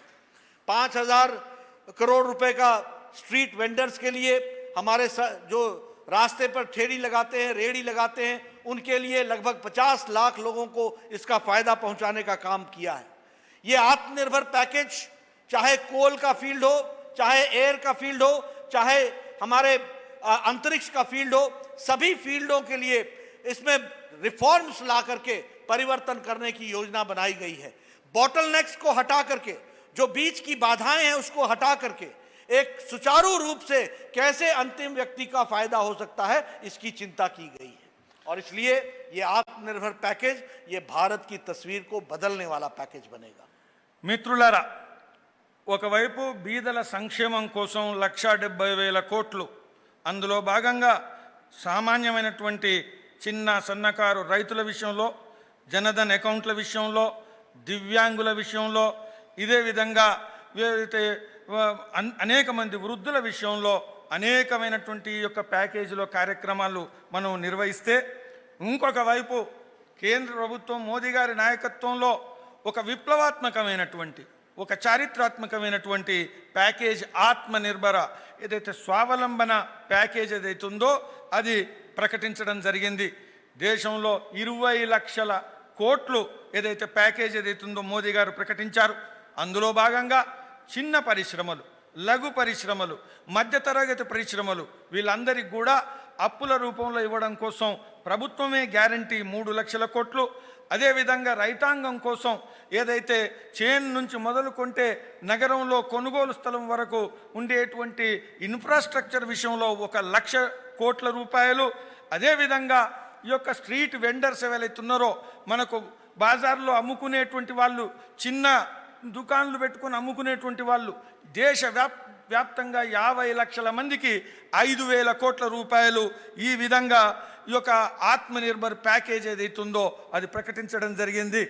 ఈ ఆత్మనిర్భర్ ప్యాకేజ్ ఏదైతే మోదీ గారు ప్రకటించారో అందరూ కూడా చెప్పడం జరిగింది, ఏదైతే విపత్తు ఏదైతే ఉందో, ఏదైతే ప్రమాదమైనటువంటి ఒక जी से, अरविंद जी से, रामचंद्र जी से और यहाँ बैठे हमारे कृष्ण गारू जी से मुरली करूंगा कि हम सब लोग इस आत्मनिर्भर पैकेज के डिटेल्स को वर्कआउट करके, जो प्रधानमंत्री जी ने कहा है कि वोकल फॉर लोकल, वोकल होना है हमको लोकल चीजों के लिए, चाहे वो बिदरी क्राफ्ट हो, चाहे वो निर्मल का हैंडीक्राफ्ट्स हो, फिर चाहे वो बटीक पेंटिंग्स हो, इन सबको हमको आगे बढ़ाना है, विकसित करने के लिए हमको काम में जुड़ना पड़ेगा। मित्रों, इस लड़ाई में प्रधानमंत्री जी ने बहुत सी पहल की, अंतर्राष्ट्रीय क्षेत्र में भी पहल की। वो पहले नेता रहे जिन्होंने G20 के समिट को आह्वान किया और कॉल किया कि हम सब लोगों को कोरोना की लड़ाई के लिए एक बार इकट्ठे बैठ करके इस पर बातचीत करनी चाहिए, और उसकी उन्होंने शुरुआत की। दुनिया ने, चाहे वो यूनाइटेड नेशंस हो या चाहे वर्ल्ड बैंक हो, चाहे वर्ल्ड हेल्थ ऑर्गेनाइजेशन हो, तीनों संगठन ने मोदी जी की भरपूर प्रशंसा की कि उन्होंने समय पर डिसीजन लिया, बोल्ड डिसीजन लिया, आर्थिक जगत में समर्थन देने का प्रयास किया, हेल्थ के साथ साथ आर्थिक पैकेज की भी बात की, और वर्ल्ड बैंक ने और यूएन ने कहा कि यह पैकेज जो है यह स्टिमुलस देगा, यह भारत की अर्थव्यवस्था को जगाएगा। इस तरीके की बात हुई है। हाँ, मैं जरूर यह कहना चाहूंगा कि जब यह लड़ाई प्रधानमंत्री जी कोविड की लड़ रहे थे तो हमारे कुछ लोग राजनीति करने से बाज नहीं आ रहे थे। उनको हमेशा राजनीति ही सूझती है। जब कोविड के लिए लॉकडाउन लगाया तो कहने लगे लॉकडाउन क्यों लगाया। क्या उनको नहीं मालूम था कि उनके मुख्यमंत्री, फिर चाहे वो मुख्यमंत्री पंजाब के हों, फिर चाहे वो राजस्थान के हों, उन्होंने पहले ही लॉकडाउन लगा दिया था। क्या उनके मुख्यमंत्री उनकी ही बात नहीं सुनते हैं? फिर कहने लगे कि ये लॉकडाउन को बढ़ा क्यों रहे हो। उनको नहीं मालूम था कि उनके मुख्यमंत्रियों ने प्रधानमंत्री जी से अपील की थी कि लॉकडाउन को अभी चलाए रखो, आगे बढ़ाए रखो। फिर जब लॉकडाउन उठाने लगे तो कहने लगे लॉकडाउन उठा क्यों रहे हो, इसका रोड मैप क्या है। मैं यहां बड़े स्पष्ट शब्दों में कहना चाहूंगा, मोदी जी को भारत के विकास का रोड मैप मालूम है, लेकिन आपको कांग्रेस पार्टी का क्या रोड मैप होना चाहिए इसका ध्यान लो, ये आपको नहीं मालूम है। इसको आपको ध्यान में रखना चाहिए।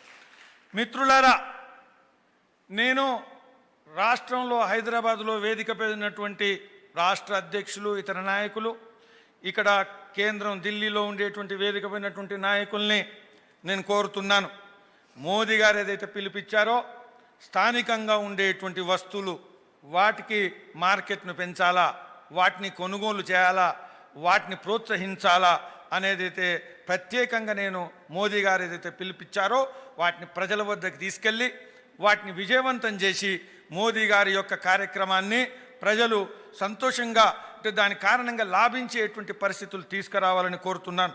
అదేవిధంగా మిత్రులారా, మోదీ గారు కరోనాకు వ్యతిరేకంగా ప్రపంచవ్యాప్తంగా ఒక ఉద్యమం నడపడం కోసం G20 అయితే G20 దేశాల యొక్క అధినేతల యొక్క సమావేశం కూడా ఏర్పరచడంలో ప్రాధాన్యత, అంటే ప్రాముఖ్యత ఇచ్చి వారు పాల్గొన్నారు, వారు ముందుకెళ్లారు.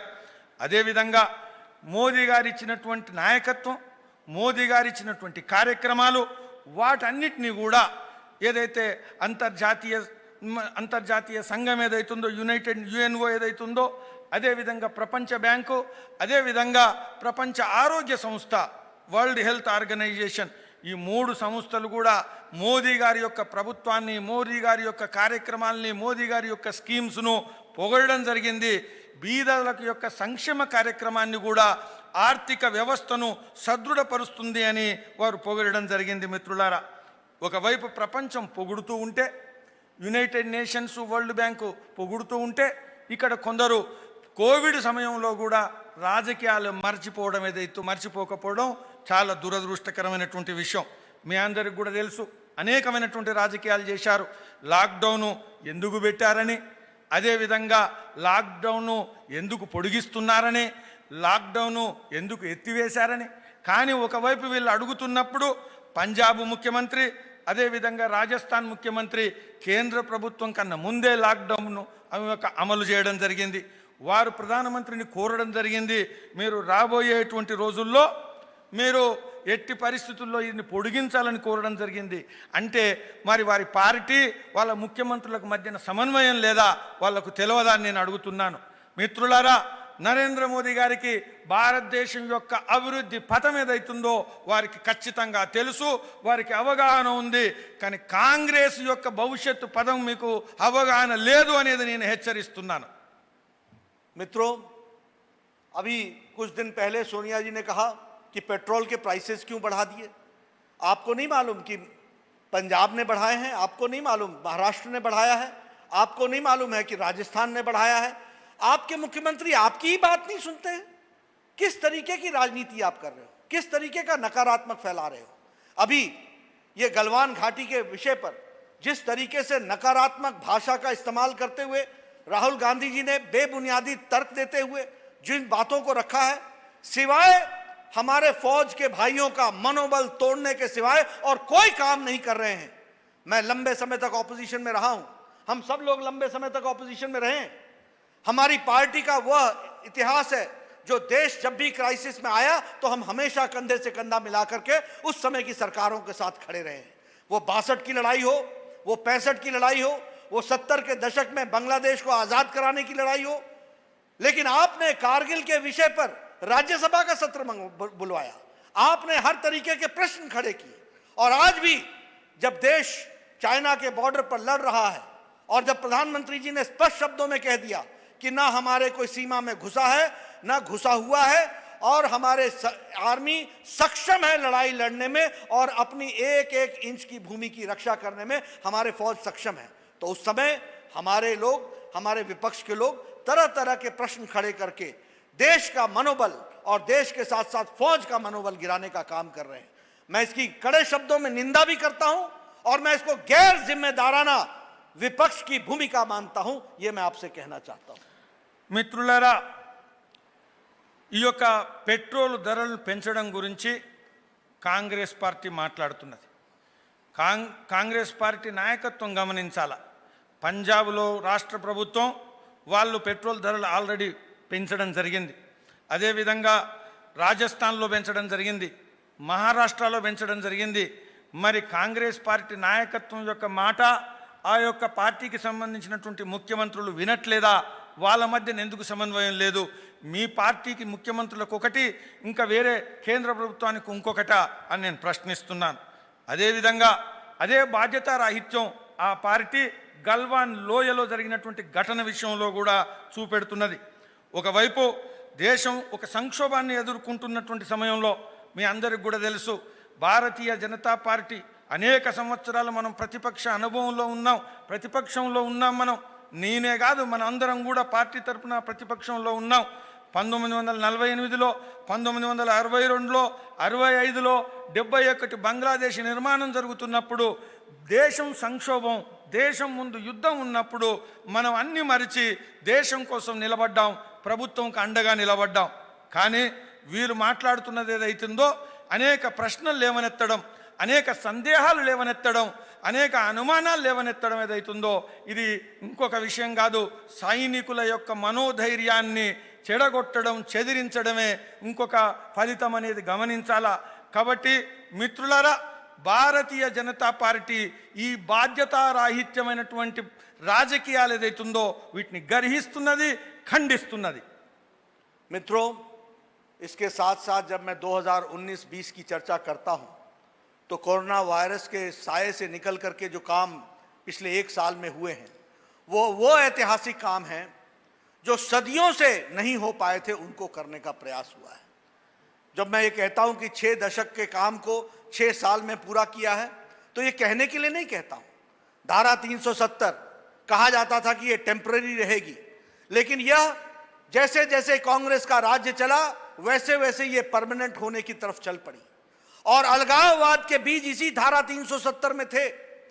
लेकिन प्रधानमंत्री जी की इच्छा शक्ति और अमित शाह जी की रणनीति, धारा 370 को हम सब लोगों ने पार्लियामेंट में धाराशाही कर दिया। इस बात को भी हमको ध्यान में रखना चाहिए और इसको हमको समझ में आना चाहिए।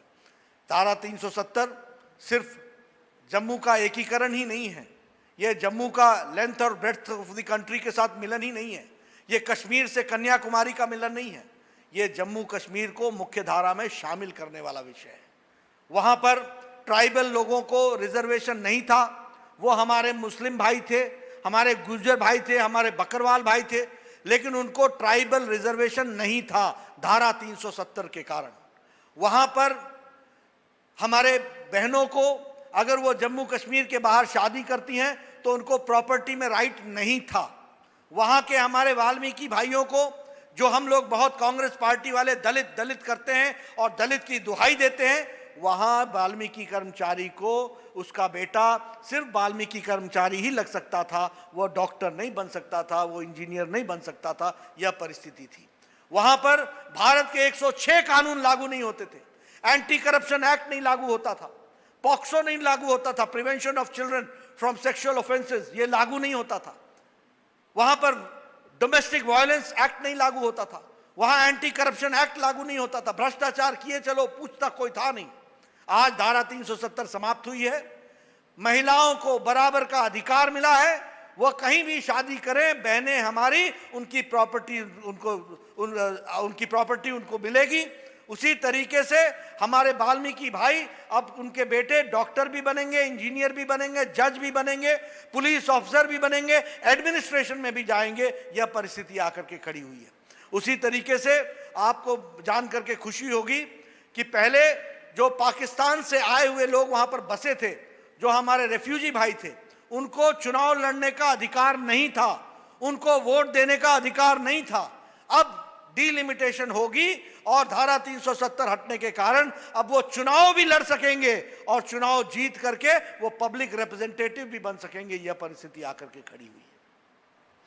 మిత్రులారా, 6 దశాబ్దాల యొక్క ప్రభుత్వాల యొక్క పనితీరు ఒకవైపు అయితే, మోదీ గారి 6 సంవత్సరాలు మనం సాపేక్షంగా సాధించినటువంటి విజయాలు ఇంకొక వైపు మనం గర్వంగా చెప్పుకోవచ్చు. 370 అధికరణ అనేక సంవత్సరాల నుంచి మనం అది తాత్కాలికము అని వింటున్నాం. 1951 నుంచి కూడా మనం దానికి వ్యతిరేకంగా పోరాటం చేస్తున్నప్పుడు కాంగ్రెస్ ప్రభుత్వం తాత్కాలికం అంటూనే ఇన్ని సంవత్సరాలు తాత్కాలికమైనటువంటి చట్టాన్ని ఒక స్థిరమైనటువంటి చట్టంగా భావించేటువంటి పరిస్థితి ఉంటే, మోదీ గారి ఇచ్ఛాశక్తి, సంకల్ప శక్తి ఒకవైపు, అమిత్ షా గారి వ్యూహరచన కారణంగా ఈరోజు భారతీయ జనతా పార్టీ మోదీ గారి నాయకత్వంలో ప్రభుత్వం 370 అధికరణను రద్దు చేయగలిగింది. మిత్రులారా, ఈ రద్దు కారణంగా కశ్మీరు దేశంలో విలీనం కావడమే కాకుండా ముఖ్య స్రవంతిలో కలవడానికి మంచి అవకాశం లభించింది. దీని కారణంగా మనందరికీ కూడా తెలుసు, సుమారుగా 106 చట్టాలు కేంద్రం ఏదైతే ఉన్నాయో అవి జమ్మూ కాశ్మీర్లో ఇన్ని సంవత్సరాలు అమలు కాలేదు. మిత్రులారా, అక్కడ ముస్లిం సోదరులు సమాజం ఏదైతుందో, గూజర్ బకర్వాల్ ఎవరైతే ఉన్నారో వాళ్లకు, ముస్లిం గిరిజనుల సోదరులు ఎవరైతున్నారో వారికి ట్రైబల్ కింద రిజర్వేషన్ యొక్క సదుపాయం దొరకని కారణంగా వాళ్ళకి అనేక సంవత్సరాల నష్టం వచ్చింది. అదేవిధంగా అక్కడ జమ్మూ కాశ్మీర్ మహిళలు ఆ రాష్ట్రం బయట ఉండేటువంటి ఎవరినైనా పెళ్లి కనుక చేసుకుంటే, వివాహం కనుక చేసుకుంటే జమ్మూ కాశ్మీర్లో వాళ్ళకు ఉండేటువంటి ఆస్తిలో హక్కు కోల్పోయేది, సమాన హక్కు లేనటువంటి పరిస్థితి ఉంది. అదేవిధంగా మిత్రులారా, దళితులైనటువంటి వాల్మీకులకు రిజర్వేషన్లు లేని కారణంగా వాళ్లకు ఉద్యోగాలు, ఉపాధి అవకాశాలు లేవు. అదేవిధంగా అసెంబ్లీలో వాళ్లకు ప్రవేశం ఉండేటువంటి రిజర్వేషన్ అవకాశం లేని పరిస్థితి ఉంది. అటువంటి పరిస్థితుల నుంచి ఈరోజు 370 అధికరణ తీసివేయడం కారణంగా అవినీతి వ్యతిరేక చట్టం కూడా ఇంతకు ముందు లేదు, అది అమలులోకి వచ్చింది. ఇంకొక వైపు పాకిస్తాన్ నుంచి వచ్చినటువంటి శరణార్థులు ఓటు హక్కు వినియోగించుకోవడం కానీ, ఎన్నికల్లో నిలబడగలిగేటువంటి అవకాశం కూడా లేదు. ఇవన్నీ కూడా ఈరోజు మార్చగలిగామంటే మోదీ గారి ఈ యొక్క 1 సంవత్సర కాలంలో 370 అధికరణ రద్దు చేయడం వల్ల. भारत की तस्वीर अगर हम देखें तो सदियों से पुरानी कुरीति, हम 21वीं शताब्दी में पहुंच गए, लेकिन हमारे 9 करोड़ बहनें, मुस्लिम बहनें, माताएं ट्रिपल तलाक की शिकार थी, ट्रिपल तलाक से मुसीबत में थी, उनको इज्जत से जीने का अधिकार नहीं था। और आप जानते हैं कि ये मोदी जी की इच्छा शक्ति थी, सुप्रीम कोर्ट का डायरेक्शन भी था, लेकिन यह इच्छा शक्ति महत्वपूर्ण थी, जिसके कारण 9 करोड़ से ज्यादा मुस्लिम बहनों को ट्रिपल तलाक की कुरीति से आजाद कर दिया, उनको मुख्य धारा में शामिल किया। यह मैं आपके साथ शेयर करना चाहता हूं। और मैं यह भी बताना चाहता हूं कि हम सेक्युलर देश हैं, लेकिन पाकिस्तान जैसा इस्लामिक देश, बांग्लादेश जैसा इस्लामिक देश, उसी तरीके से हमारा सीरिया इस्लामिक देश, हमारा इंडोनेशिया बहुत मुस्लिम बहुतायत वाला देश, हमारा मलेशिया मुस्लिम बहुतायत वाला देश, हमारा टर्की इस्लामिक देश, ये सभी देश में ट्रिपल तलाक नहीं था। बांग्लादेश में नहीं था, अफगानिस्तान में नहीं था, पाकिस्तान में नहीं था, सीरिया में नहीं था, इंडोनेशिया में नहीं था, मलेशिया में नहीं था, लेकिन भारत में जो सेकुलर देश है वहां यह कुरीति से वो उनको दिक्कत हो रही थी और मोदी जी ने उनको इससे निजात दिलाई। यह बात मैं आपसे शेयर करना चाहता हूं। इसी के साथ साथ अगर हम CAA की बात करें तो आपके ध्यान में आएगा कि पाकिस्तान आज़ादी के समय जब भारत का विभाजन हुआ तो उस समय हमारे रिलीजियस माइनॉरिटी की संख्या बांग्लादेश में 23% थी, आज 7% रह गई। उसी तरीके से पाकिस्तान में 24% थी, आज 3% रह गई। अफगानिस्तान में 50,000 सिख परिवार थे, आज 3,000 परिवार रह गए। कहाँ चले गए ये लोग? इसीलिए वो सब भारत आए थे, वो धार्मिक आधार पर प्रताड़ित होकर के आए थे। उनको यहाँ पर सिटीजनशिप देना था, उनको यहाँ पर नौकरियां नहीं मिलती थी, उनके बच्चे पढ़ नहीं सकते थे क्योंकि वो भारत के नागरिक नहीं थे, डॉक्टर नहीं बन सकते थे, इंजीनियर नहीं बन सकते थे। महात्मा गांधी ने कहा था कि इनको लेकर के आओ और यहाँ बसाओ, इनकी रोजी रोटी की व्यवस्था करो। जवाहरलाल नेहरू ने कहा कि मैं आपदा कोष से इनकी मदद करूंगा। मनमोहन सिंह ने 2003 के दिसंबर में राज्यसभा में कहा कि इनको नागरिकता देनी चाहिए। ये अलग बात है कि वो प्रधानमंत्री उसके बाद 10 साल तक रहे, वो नहीं कर पाए, लेकिन मोदी जी ने 2019-20 में इस CAA को सिटीजन अमेंडमेंट एक्ट करके उन सभी लोगों को नागरिकता प्रदान कर दी है। ये मैं आपके साथ शेयर करना चाहता हूं। మిత్రులారా, 21వ శతాబ్దం మనం ఉన్నాం ఈరోజు. ఈ 21వ శతాబ్దంలో మధ్య యుగంలో ఉండేటువంటి ట్రిపుల్ తలాక్ ఏదైతే కూరీతి ఏదైతుందో దాని కారణంగా సుమారుగా 9 కోట్ల ముస్లిం మహిళలు ఇబ్బంది పడుతున్నటువంటి పరిస్థితి. మోదీ గారి ప్రభుత్వం వారికి ఈ కురీతి నుంచి స్వాతంత్రం కలిగించింది. మనందరికీ కూడా తెలుసు, మనం ధర్మ నిరపేక్షమైనటువంటి భారతదేశం. ధర్మ నిరపేక్షత కలిగినటువంటి భారతదేశంలో ఒకవైపు ముస్లిం మెజారిటీ దేశాలు కానీ లేదా ఇస్లామిక్ దేశాలైనటువంటి బంగ్లాదేశ్లో, అదేవిధంగా పాకిస్తాన్లో, సిరియాలో, ఇండోనేషియాలో, మలేషియాలో, టర్కీలో ఇలాంటి దేశాల్లో కూడా అమలులో లేనటువంటి ట్రిపుల్ తలాకును భారతదేశంలో ఇన్ని సంవత్సరాలు అమలు చేస్తున్నటువంటిది మీరు అర్థం చేసుకోవాలా. దాని నుంచి 9 కోట్ల ముస్లిం మహిళలకు స్వాతంత్రం కలిగించింది మోదీ గారి ప్రభుత్వం. మిత్రులారా, ఇదే కాకుండా CAA పౌర చట్టం ఏదైతుందో పౌరసత్వం యొక్క చట్టం, దానిలో సవరణ మోదీ గారి ప్రభుత్వం చేయడం జరిగింది. మీ అందరికీ కూడా తెలుసు, ఎవరైతే శరణార్థులు పాకిస్తాన్ నుంచి, బంగ్లాదేశ్ నుంచి, అదేవిధంగా ఆఫ్ఘనిస్తాన్ నుంచి వచ్చినటువంటి వాళ్లకు అవకాశం, పౌరసత్వం ఇచ్చేటువంటి అవకాశం దాని లేని కారణంగా అనేక ఇబ్బందులు పడుతున్నటువంటి పరిస్థితి మనందరికీ కూడా తెలుసు. స్వాతంత్రం వచ్చినప్పుడు బంగ్లాదేశ్లో హిందువులు, ఇదే విధంగా ఇతర మతస్థులు, ముస్లింలు కానటువంటి మతస్థులు 23%, పాకిస్తాన్లో 24%, ఆఫ్ఘనిస్తాన్లో 50,000 సిక్కులు ఉండేటువంటి పరిస్థితి ఉంటే ఈరోజు బంగ్లాదేశ్లో 23 నుంచి 7%కు, పాకిస్తాన్లో 24 నుంచి 3%కు, ఆఫ్ఘనిస్తాన్లో 50,000 సిక్కుల నుంచి ఈరోజు 5,000 మందికి తగ్గారు. ఎక్కడికి వెళ్ళారు? అక్కడ ఉండేటువంటి మత స్వాతంత్రం లేని కారణంగా, మత వివక్ష కారణంగా అనేక ఇబ్బందులకు గురై శరణార్థులుగా భారతదేశం రావడం జరిగింది. మహాత్మా గాంధీ మాట ఇచ్చారు, జవహర్లాల్ నెహ్రూ మాట ఇచ్చారు, కానీ వారు ఎవరు చేయలేకపోయారు. మన్మోహన్ సింగ్ గారు మాట రాజ్యసభలో మాట్లాడారు, కానీ 10 సంవత్సరాలు ప్రధానమంత్రిగా ఉన్నా చేయలేదు. కానీ మోదీ గారి ప్రభుత్వం ఈరోజు CAA సవరణ చట్టం ఏదైతే తీసుకొచ్చి ఈ శరణార్థులకు ఒక సమానమైనటువంటి అవకాశం ఇచ్చినటువంటి ప్రభుత్వం మోదీ గారి ప్రభుత్వం. जब मैं कहता हूं कि सदियों के रुके हुए काम इस 2019-20 में मोदी जी ने पूरा किया, तो ये अतिशयोक्ति नहीं है, ये सच्चाई है। हम याद करें कि सुप्रीम कोर्ट में वर्षों से राम जन्मभूमि का मामला लटका हुआ था। कांग्रेस का काम था लटकाना, भटकाना, अटकाना। कपिल सिब्बल बोलते थे कि इसका फैसला 2019 से पहले मत करो, नहीं तो भारतीय जनता पार्टी को फायदा होगा। ये देश हित के विषयों को भी पार्टी से जोड़ करके देखते हैं। लेकिन आपको मालूम होगा कि मोदी जी की सरकार आई, सुप्रीम कोर्ट ने डे टू डे हियरिंग की, समयबद्ध तरीके से फैसला दिया और सर्वानुमति से, सबके सहमति से एक यूनानिमस डिसीजन भव्य राम मंदिर बनाने का वहां पर निर्णय हुआ। प्रधानमंत्री जी ने सौहार्द वातावरण में सबको साथ लेकर के एक न्यास के माध्यम से उस जमीन को, वहां पर न्यास को हैंडओवर किया है। अब भव्य राम मंदिर वहां पर बनेगा और जो इस देश के लोगों के, करोड़ों लोगों की आस्था लंबे समय तक थी, सदियों से थी, उसका भी निवारण मोदी जी ने किया है। उसी तरीके से RCEP regional comprehensive economic partnership में भारत के मजदूरों के खिलाफ वो पार्टनरशिप हो रही थी, भारत के उद्यमियों के खिलाफ वो पार्टनरशिप हो रही थी, भारत के किसानों के खिलाफ वो पार्टनरशिप हो रही थी।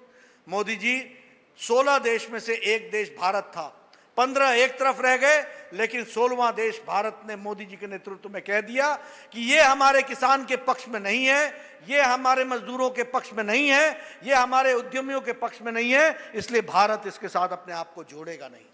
इसी के साथ साथ हमारे UAPA unlawful activities prevention act, इसके तहत अब कोई भी व्यक्ति कोई भी कार्यकृत गलत काम करके कहीं भी दुनिया में चला जाए तो उसके खिलाफ एक्शन होगा और उसको हम टेररिस्ट घोषित कर सकेंगे और उसके साथ हम एक्शन लेंगे।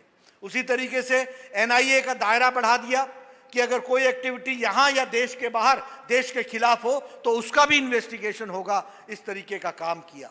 Prevention of children from sexual offences के तहत सजाए मौत की सजा, अगर कोई माइनर के साथ दुष्कर्म करता है तो उसको सजाए मौत होगी, इस तरीके का भी कार्यक्रम किया गया। उसी तरीके से लंबे समय से लटका हुआ विषय ब्रू रियांग का त्रिपुरा में, उसमें इंटरनली डिस्प्लेस्ड लोगों को उसका भी समझौता कराया और ब्रू रियांग को बसाने के लिए 600 करोड़ रुपए का पैकेज दिया गया। आप आसाम में बोडोलैंड सुनते होंगे, बिना बोडोलैंड का एग्रीमेंट अकॉर्ड कराया। आसाम की टेरिटरी में ही बोडो भाइयों का कैसे विकास हो सकता है, इसके लिए 1500 करोड़ रुपए का पैकेज दिया और बोडो अकॉर्ड किया है। बहुत से काम इसी 2019-20 में किए गए। మిత్రులారా, మీ అందరికీ కూడా తెలుసు, అనేక వందల సంవత్సరాలుగా రామ జన్మభూమి మందిరం నిర్మాణం కావాలని కోట్లాది హిందువుల యొక్క భావన. అనేక సంవత్సరాల నుంచి పోరాటం జరిగింది, కానీ సమస్య పరిష్కారం కాలేదు. కాంగ్రెస్ ప్రభుత్వం, కాంగ్రెస్ పార్టీ ఈ యొక్క సమస్యను పరిష్కరించేటువంటి విషయంలో ముందుకు అడుగు వేయలేదు. అనేక సార్లు సుప్రీంకోర్టు ముందు కాంగ్రెస్ నాయకుడు కపిల్ సిబ్బల్ ఈ యొక్క సమస్యను పరిష్కరించడంలో మనం ఒక సమయం తీసుకోవాలని అనేక సార్లు అడిగారు. దేశం యొక్క హితం ఏదైతుందో దాన్ని పక్కన పెట్టి పార్టీ రాజకీయాల పరంగా ఆలోచించేటువంటి రాజకీయాలను మనం చూసాం. కానీ మోదీ గారి ప్రభుత్వం, సుప్రీంకోర్టు ప్రతిరోజు ఈ సమస్యను విని సమస్యను పరిష్కరించే విషయంలో అందరికీ కూడా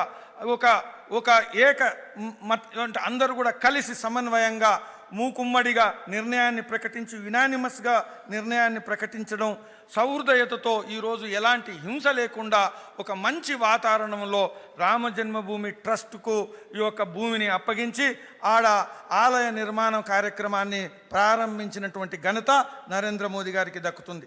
అదేవిధంగా మిత్రులారా, 16 దేశాలు కలిసి రీజనల్ కోఆపరేషన్ ఏదైతే ఎకనామిక్ ప్రోగ్రామ్ ఏదైతుందో దాన్ని చర్చించు అనేక సంవత్సరాల నుంచి చర్చిస్తున్నప్పుడు ఆ చర్చల్లో నరేంద్ర మోదీ గారి ప్రభుత్వము ఇది రైతులకు హానికరమని గమనించిన తర్వాత, ఇది కూలీలకు హానికరమని గమనించిన తర్వాత, ఇది చిన్న పరిశ్రమలు, లఘు పరిశ్రమలు నడుపుతున్నటువంటి వాళ్ళ యొక్క అవకాశాలను దెబ్బతీస్తుందని గమనించిన తర్వాత మోదీ గారు ఈ యొక్క రైతాంగంకు, అదేవిధంగా వ్యవసాయ కూలీలు, ఇతర కూలీలకు మద్దతుగా, చిన్న సన్న ఏదైతే పరిశ్రమలు నడుపుతున్నటువంటి వాళ్ళకు మద్దతుగా మేము RCEPకి వెళ్ళము అని ప్రకటించినటువంటి ఘనత ఏదైతుందో అది మోదీ గారికి దక్కుతుంది.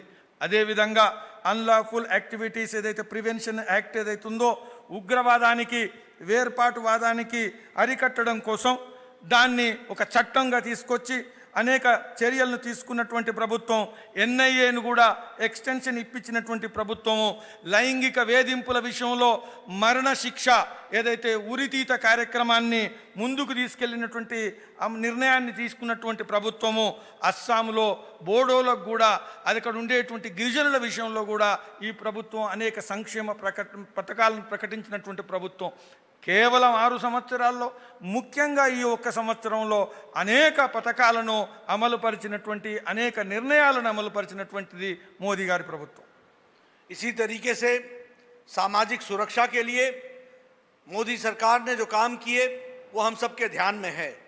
जनधन योजना में जहां 38 करोड़ 89 लाख तक का जनधन खाते खोले गए और उसमें से 50% महिलाएं थी। यहाँ भी तेलंगाना में अभी इस योजना में 1 करोड़ लोगों ने अपने जनधन के खाते खोले और 53,75,000 लोगों को 500 रुपए का बहनों को उस पर पहुंचाने का काम तेलंगाना में किया है। उसी तरीके से उज्ज्वला योजना में 9 लाख बेनिफिशियरीज को 3-3 सिलेंडर दिए गए तेलंगाना में। उजाला योजना के तहत 21 लाख एलईडी बल्ब्स बांटे गए और 113 करोड़ रुपए की बिजली की बचत हुई है। उसी तरीके से स्वच्छ भारत में लगभग 29 लाख टॉयलेट्स बने हैं और यह जहां 26% ओडीएफ था, तेलंगाना आज 100% ओडीएफ हो गया है, ओपन डेफिकेशन फ्री हो गया है। सौभाग्य योजना में जहां देश में 2,62,00,000 घरों को बिजली से युक्त किया गया, वहीं तेलंगाना में 5,15,000 लोगों के घरों में बिजलियां पहुंचाई गई हैं। आयुष्मान भारत में 10,74,00,000 परिवार देश में 55 करोड़ लोगों को 5 लाख रुपए का सालाना एनुअल कवरेज दिया गया। यह दुनिया का सबसे बड़ा हेल्थ स्कीम थी और लगभग 1 करोड़ लोगों ने इसका लाभ अभी तक उठाया है।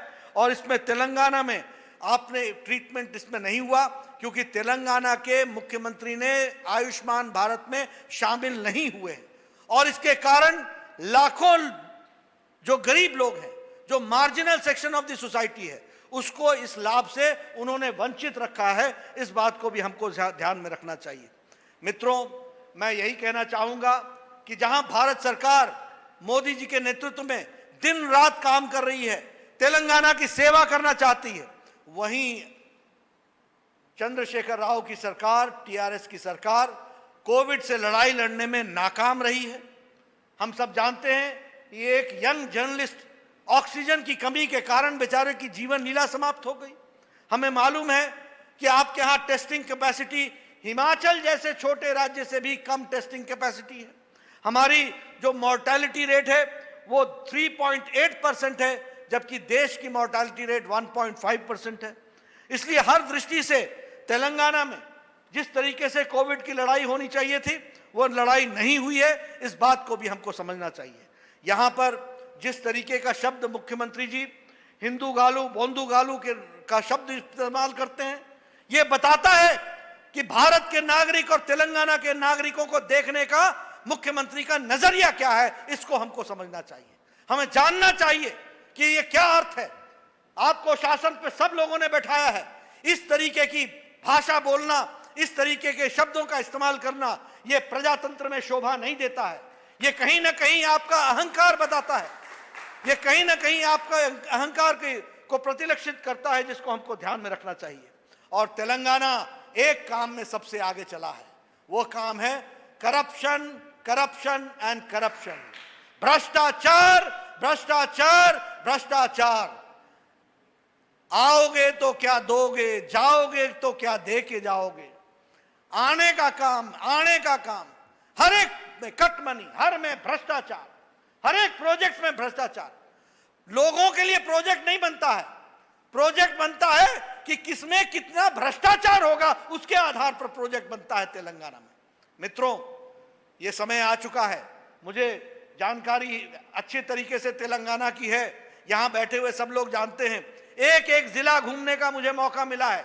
मैं उसी समय कहता था कि आने वाले समय में लोगों ने टीआरएस को रिजेक्ट करना है, चंद्रशेखर राव को रिजेक्ट करना है और बीजेपी को एक्सेप्ट करना है। और आपने देखा विधानसभा के चुनाव के बाद लोकसभा में परिवर्तन आया। अब आप तैयार रहो, पूरी ताकत के साथ लगो, मोदी जी के काम को गांव-गांव तक पहुंचाओ, लोगों को बताओ कि आयुष्मान भारत क्यों लागू नहीं किया गया, क्यों गरीबों की सेहत के साथ खिलवाड़ किया गया। ये सारे मुद्दे आप रखो। मैं आपको विश्वास दिलाता हूं कि तेलंगाना का विकास निहित है, मोदी जी के नेतृत्व में निहित है और हम सब लोग मिलकर के उसको आगे बढ़ाएंगे। यही मैं आपको कहना चाहता हूं। మిత్రులారా, మోదీ గారి ప్రభుత్వం గత 6 సంవత్సరాల్లో సామాజిక భద్రత విషయంలో మనందరికీ కూడా తెలుసు. జనధన్ ఖాతాలు ప్రపంచంలో అత్యధికమైనటువంటి సంఖ్యలో జనధన్ ఖాతాల ద్వారా ఈ యొక్క ఫైనాన్షియల్ ఇంక్లూజన్ను ఏర్పరిచినటువంటి సామాజిక భద్రత కార్యక్రమం 38 కోట్ల మంది ఈరోజు జనధన్ ఖాతాలుంటే అందులో 50% మంది మహిళలు. అదేవిధంగా మిత్రులారా, తెలంగాణలో ఈ జనధన్ ఖాతాలో 1 కోటి ఏదైతే జనధన్ ఖాతాలు ఉన్నాయి, అదేవిధంగా మహిళలు 53,75,000 మంది ఖాతాలు తెలంగాణలో జనధన్ ఖాతాలు ఉన్నాయి. మిత్రులారా, ఉజ్వల ఏదైతే ఉందో 9 కోట్ల మంది దేశవ్యాప్తంగా ఉంటే 9 లక్షల మంది లాభం పొందారు తెలంగాణలో ఉజ్వల. అదేవిధంగా ఉజాలా యొక్క ఏదో పథకం ఏదో ఉందో అందులో 21 లక్షల LED బల్బులు తెలంగాణలో మనం ఏర్పాటు చేయడం జరిగింది మిత్రులారా. దాని ద్వారా ఆదాయం ఏదైతుందో ఆదా చేయడం జరుగుతుంది మిత్రులారా. స్వచ్ఛ భారత్ కింద టాయిలెట్లు ఏదైతుందో 29 లక్షల టాయిలెట్లు ఏదైతే శౌచాలయాలు నిర్మాణం చేయడం జరిగింది, మరుగుదొడ్లు నిర్మాణం చేయడం జరిగింది. ODF ఓపెన్ డిఫికేషన్ యొక్క పర్సంటేజు మొదలు 29% ఉంటే ఈరోజు 100%గా మారింది మిత్రులారా. అదేవిధంగా సౌభాగ్య యోజనలో కూడా అనేక మంది లాభం పొందడం జరిగింది. అయితే ఆయుష్మాన్ భారత్ ప్రపంచవ్యాప్తంగా ఏదైతే ఒక ప్రత్యేకమైనటువంటి కార్యక్రమం ఉందో ప్రతి కుటుంబానికి 5 లక్షల బీమా ఏదైతే అవసరానికి ఖర్చులు భరించగలిగేటువంటి కార్యక్రమాలను ఏర్పాటు చేస్తే 55 కోట్ల మంది ఈ దేశంలో లాభపడితే ఈరోజు తెలంగాణ వంచిత రాష్ట్రంగా ఉంది. ఎందుకంటే ప్రభుత్వం ఏదైతుందో ఇది అమలు చేయడం లేదు మిత్రులారా. ఒకవైపు మోదీ గారి ప్రభుత్వం దేశవ్యాప్తంగా సంక్షేమ కార్యక్రమాలు బీద బడుగు వర్గాల కోసం అమలు చేస్తుంటే టీఆర్ఎస్ ప్రభుత్వం ఎక్కడ చూసినా అవినీతి అవినీతి అవినీతి. ప్రాజెక్టులు ఏదైతున్నాయో అవి నిర్మాణం చేయడం కానీ అమలు చేయడం కానీ ఇది ప్రజల కోసం కాకుండా తమ అవసరాల కోసం తమ అవినీతి కోసం మాత్రమే ఏర్పాటు చేయడం మేము గమనిస్తున్నాం మిత్రులారా. హిందూ వ్యతిరేకమైనటువంటి సంభాషణ కూడా అనేక సార్లు ముఖ్యమంత్రి మాట్లాడడం ఇది అహంకారాన్ని ప్రదర్శిస్తుంది, ఇది మత ఆధారంగా వివక్ష రాజకీయాలను ప్రదర్శిస్తుంది మిత్రులారా. ఈ విధమైనటువంటి ఏదైతే మనం కోవిడ్ విషయంలో కూడా ఈరోజు తెలంగాణ ప్రభుత్వం దేశవ్యాప్తంగా కేంద్ర ప్రభుత్వం కోవిడ్తో ఒక రకంగా సాహసం పూరితంగా పోరాటం చేస్తుంటే అక్కడ ఒక జర్నలిస్టు ఒక పత్రికా విలేకరి మృతి ఏదైతుందో ఇది బహిరంగం చేస్తున్నది. ప్రభుత్వం ఏ విధంగా కోవిడ్ విషయంలో అనేక కార్యక్రమాలు అమలు చేస్తున్నదనేది. టెస్టింగ్ కెపాసిటీ ఏదైతుందో ఇది అతి తక్కువ. హిమాచల్ లాంటి చిన్న రాష్ట్రం కూడా సాపేక్షంగా చూస్తే అంతకన్నా తక్కువ టెస్టింగ్ కెపాసిటీ ఉండేటువంటి తెలంగాణ రాష్ట్రం ఇది బాధాకరమైనటువంటి విషయం మిత్రులారా. చనిపోతున్నటువంటి వాళ్ళ యొక్క సంఖ్య పర్సంటేజు దేశవ్యాప్తంగా 1.5% ఉంటే తెలంగాణలో 3.8% మిత్రులారా. కాబట్టి ఇవన్నీ చూస్తుంటే నేను అసెంబ్లీ ఎన్నికల్లో ప్రతి జిల్లాకు పోయినప్పుడు చెప్పాను, ఈ పరిస్థితుల్లో ఈ అవినీతి రాజకీయాల్లో వీళ్ళు భారతీయ జనతా పార్టీకి మంచి అవకాశం ఉంది, ప్రత్యామ్నాయం ప్రజల యొక్క స్వీకార్యత పెరుగుతుంది అని పార్లమెంట్లో పెరిగింది. కాబట్టి రాబోయేటువంటి రోజుల్లో మోదీ గారి నాయకత్వంలోనే తెలంగాణ అభివృద్ధి సాధ్యమవుతుందని నేను ఖచ్చితంగా విశ్వాసాన్ని వ్యక్తం చేస్తున్నాను మిత్రులారా. मित्रों, भ्रष्टाचार की मिसाल हो या इनकॉम्पिटेंस की मिसाल हो, आपको याद होगा कि कहा गया था कि 7 लाख घरों को बना करके और बड़ा अच्छा नक्शा बनाया था, ये एक कमरा होगा, एक किचन होगा, 2 कमरे होंगे, इस तरीके के 7 लाख घरों की बात कही थी. आज 6 साल हो गए, 7 साल हो गए, अभी तक सिर्फ 50,000 बने हैं. उसी तरीके से गोदावरी कालेश्वरम प्रोजेक्ट 45,000 करोड़ रुपए का था, आज उस प्रोजेक्ट में 85,000 करोड़ रुपए से भी उसका एस्टिमेट एक्सीड कर गया है. उसी तरीके से जो हमारे साउथ अपने कृष्णा रिवर के जो प्रोजेक्ट्स हैं, इरिगेशन के प्रोजेक्ट्स हैं, जिससे साउथ तेलंगाना को लाभ मिलता है, वो सारे का सारा इग्नोर किया गया है. युवाओं की चिंता नहीं की गई है. यूथ और यूनिवर्सिटीज के अंदर कोई फंडिंग नहीं है, कोई रिक्रूटमेंट पिछले 6 साल में नहीं हुआ है और वहां पर यूनिवर्सिटी की भी फंडिंग में रोक लग गई है. जो पेई इश्यूज हैं उनको भी सेटल नहीं किया है. इस तरीके का इनकॉम्पिटेंस व्याप्त है, इसको हमको समझना चाहिए. विद्यार्थियों में नाराजगी है, युवाओं में नाराजगी है, समाज में नाराजगी है. निश्चित रूप से लोगों की आशा है तो वो सिर्फ भारतीय जनता पार्टी के साथ है, इसको हमको समझना चाहिए. మిత్రులారా, ఒకవైపు అవినీతి, ఇంకొక వైపు అసమర్థత, ఈ రెండు కలిగినటువంటి ప్రభుత్వం చూడాలంటే అది తెలంగాణ రాష్ట్ర ప్రభుత్వం, టీఆర్ఎస్ ప్రభుత్వం మిత్రులారా. మనందరికీ కూడా తెలుసు, ఈరోజు ఆ ప్రభుత్వం మొదటిసారి ప్రభుత్వంకి వచ్చినప్పుడు 2 పడక గదుల ఇండ్లు 7 లక్షల ఇండ్లు నిర్మాణం చేస్తానని వాగ్దానం చేశారు. 7 సంవత్సరాలు గడిచిపోయాయి. ఈరోజు 50,000 ఇండ్ల నిర్మాణం కూడా పూర్తి కాలేదు మిత్రులారా. కాబట్టి ప్రధానమైనటువంటి వాగ్దానం విషయంలో ఎంత నిర్లక్ష్యం చేస్తున్నది ప్రభుత్వం మనందరికి కూడా చూడొచ్చు. ఇంకొక వైపు గోదావరి మీద ప్రాజెక్టుల నిర్మాణం విషయంలో 45,000 కోట్లు పెట్టుబడి అని ప్రకటించినటువంటి అంచనా వేసినటువంటి ప్రభుత్వం ఈరోజు 85,000 కోట్లు దాటి ముందుకు పోతున్నది. కాబట్టి మనం గమనించవచ్చు ఎంతటి అవినీతి ఉందని. ఒకవైపు గోదావరి విషయంలో అవినీతి ప్రాజెక్టుల విషయంలో మాట్లాడాల్సిన పరిస్థితి ఉంటే, ఇంకొక వైపు దక్షిణ తెలంగాణ విషయంలో కృష్ణానది మీద ఉండి నిర్మించాల్సినటువంటి ప్రాజెక్టుల విషయంలో దుర్లక్ష్యం కూడా స్పష్టంగా కనబడుతున్నది మిత్రులారా. మనందరికి కూడా తెలుసు, ఉపాధి విషయంలో, ఉద్యోగాల విషయంలో యువకులు అసంతృప్తిగా ఉన్నారు, అసంతోషంగా ఉన్నారు. ఎందుకంటే ప్రభుత్వం ఉపాధి ఉద్యోగాలు నిర్మించటం లేదు. ఆ విధమైనటువంటి ఉపాధిలో యువకులను నియమించేటువంటి పని చేపట్టడం లేదు. విశ్వవిద్యాలయాలకు ఇలాంటి డబ్బు కూడా ఇవ్వడం లేదు. అనేకమైనటువంటి ఇబ్బందులు విశ్వవిద్యాలయాలు ఎదుర్కొంటున్నారు. విశ్వవిద్యాలయాల పరిస్థితి, విద్యారంగం యొక్క పరిస్థితి యువకులకు తీవ్రమైనటువంటి ఒక రకమైనటువంటి ఇబ్బందులను కలిగిస్తున్నటువంటి పరిస్థితి. కాబట్టి తెలంగాణ రాష్ట్రంలో అటు యువకులు, అటు విద్యార్థులు, ఇటు అనేక మంది ఈ యొక్క అసంతృప్తితో ఉండేటువంటి పరిస్థితుల్లో ప్రత్యామ్నాయం, ఒక ఇవ్వగలిగేటువంటి సామర్థ్యం ఉండేటువంటి ఒక ఆశను ప్రజలకు ఇచ్చేటువంటి పార్టీ ఏదైనా ఉంటే అది భారతీయ జనతా పార్టీ అని నేను స్పష్టం చేయదలుచుకున్నాను. मित्रों, आपका ज़्यादा समय न लेता हुआ अंत में मैं सिर्फ एक ही बात कहूँगा कि भारतीय जनता पार्टी के एक एक कार्यकर्ता जिस तरीके से तेलंगाना में दिन रात काम कर रहे हैं, सेवा भाव से काम कर रहे हैं। प्रधानमंत्री जी ने अपनी चिट्ठी में, पत्र में लिखा है कि जब तक कोरोना का साया है, सेवा ही संगठन है, सेवा ही संगठन है।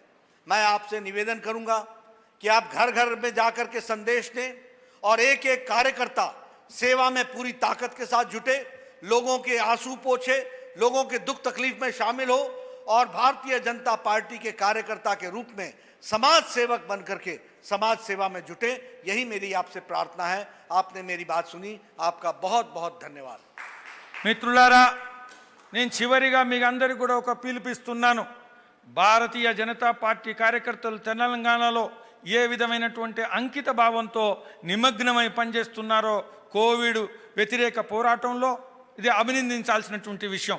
ఈ పరిస్థితుల్లో మనందరికీ కూడా తెలుసు, ప్రధానమంత్రి నరేంద్ర మోదీ గారు తమ లేఖలో ప్రకటించడం జరిగింది, ఎప్పటి వరకైతే కోవిడ్ యొక్క ఛాయ ఈ దేశంలో, ఈ ప్రపంచంలో ఉంటుందో దానికి వ్యతిరేకంగా పోరాటం చేసేటువంటి రోజుల్లో మనకు ఇంకొక పని లేదు, సేవ సేవ సేవ మాత్రమే. కాబట్టి భారతీయ జనతా పార్టీ కార్యకర్తలు ఇంటింటికి వెళ్ళి ఈ సేవా కార్యక్రమాల్లో ఇంకా మరింత అంకితభావంతో పనిచేస్తారని ఆశాభావాన్ని నేను వ్యక్తం చేస్తున్నాను. बहुत बहुत धन्यवाद। ధన్యవాదాలు. बहुत बहुत धन्यवाद। ధన్యవాదాలు.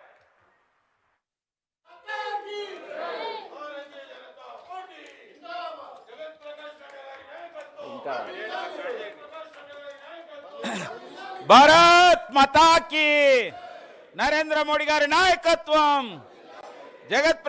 జగత్ ప్రకాష్ నడ్డా గారి నాయకత్వం, బీజేపీ.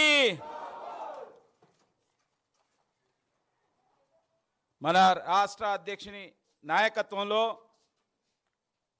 ఈ తెలంగాణ ప్రభుత్వం అనుసరిస్తున్న ప్రజా వ్యతిరేక విధానాలకు వ్యతిరేకంగా చేస్తున్న పోరాటం కారణంగా ఈరోజు ఈ యొక్క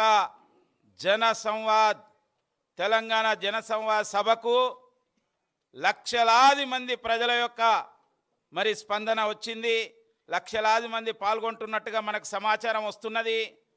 రాజకీయ పార్టీల చరిత్రలో ఒక జాతీయ రాజకీయ పార్టీ ఒక రాష్ట్రంలో నిర్వహించిన డిజిటల్ వేదిక పైన నిర్వహించిన ఈ సభ తెలంగాణలో ఒక పెద్ద సభగా చరిత్రలో నిలుస్తుందని చెప్పి సందర్భంగా నేను మనవి చేస్తున్నాను. ఇప్పుడు మన యొక్క కౌన్సిల్లోని ఫ్లోర్ లీడర్ శ్రీ రామచంద్రరావు గారిని మన ప్రధానమంత్రి గారు ఇచ్చిన యొక్క సంకల్ప పత్రాన్ని చదవవలసిందిగా, అందరితో ప్రతిజ్ఞ చేయించవలసిందిగా మనవి చేస్తున్నాను. అందరూ కూడా చేయి ముందుకు పెట్టి రాష్ట్రంలో పాల్గొంటున్న వాళ్ళందరూ కూడా ఈ ప్రతిజ్ఞలో పాల్గొనాలని చెప్పి విజ్ఞప్తి చేస్తున్నాను. జగత్ ప్రకాష్ నడ్డా గారికి, వేదికను అలంకరించిన పెద్దలకు, ఢిల్లీలో మరి హైదరాబాద్లో ఈ యొక్క ప్రమాణం సంకల్పం మీ అందరికీ నేను చెప్తాను. మనందరం కూడా దీన్ని అనుకరిస్తాం. నేను గౌరవ ప్రధానమంత్రి పిలుపు మేరకు ఆత్మనిర్భర్ భారత్ లక్ష్య సాధనకై ప్రమాణం చేస్తాను. భారత రాజ్యాంగంకి నిర్బద్ధతో పౌరునిగా నా కర్తవ్యాన్ని నిర్వహిస్తాను. నేను సమాజంలో జాతీయ ఐక్యత, ప్రజాస్వామ్య విలువల నేను సమాజ స్థాపన, సర్వమత సమాధానం, అదేవిధంగా విలువలతో కూడిన రాజకీయాలు ప్రోత్సహిస్తాను. నేను దేశంలో స్థానిక ఉత్పత్తులు తయారీని ప్రోత్సహించడం ఒక మిషన్ తరహాలో చేపడతాను. వీరంత వారి వరకు స్థానిక ఉత్పత్తులను కొనుగోలు చేస్తాను. నేను కోవిడ్ మహమ్మారిపై పోరాటంలో భాగంగా సామాజిక చైతన్యం, ఆరోగ్యం, పరిశుద్ధతపై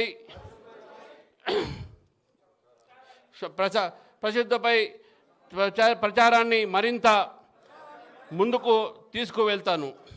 భారత్ మాతాకి జై. అన్న ఇంగ్లీష్ మీడియము, దయచేసి ఏమనుకోవద్దు. ఇప్పుడు ఈ యొక్క సభకు ఓట్ ఆఫ్ థ్యాంక్స్ చెప్పవలసిందిగా ఈ వర్చువల్ ర్యాలీస్ యొక్క శ్రీ కిషోర్ పోరెడ్డి గారిని నేను కోరుతున్నాను.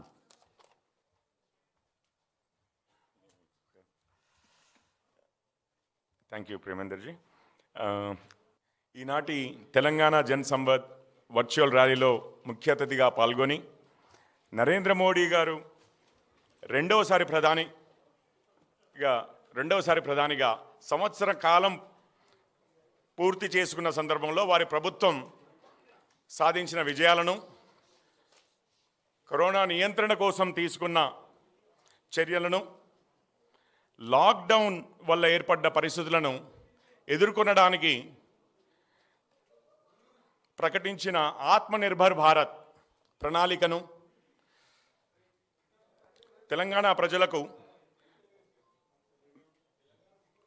చాలా క్లియర్గా వివరించిన శ్రీ బీజేపీ నేషనల్ అధ్యక్షులు శ్రీ జేపీ నడ్డా గారికి తెలంగాణ పార్టీ తరఫున ధన్యవాదాలు.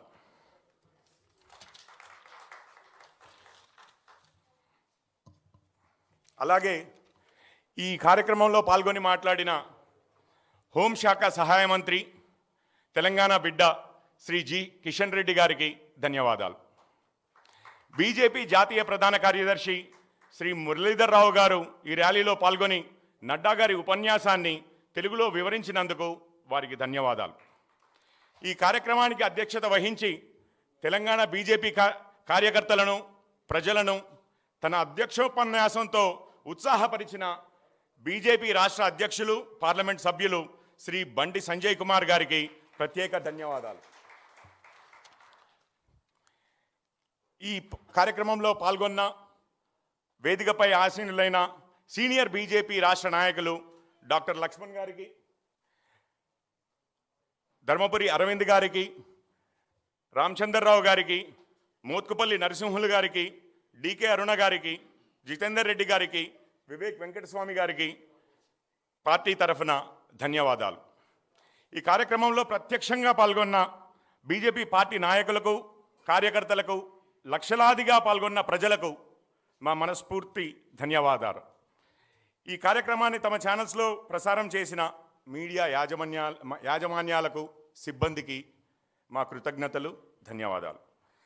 ఈ కార్యక్రమాన్ని విజయవంతం చేయడం కోసం పనిచేసిన ప్రతి కార్యకర్తకి పేరు పేరున ధన్యవాదాలు. ఉంటారు. భారత్ మాతాకి జై.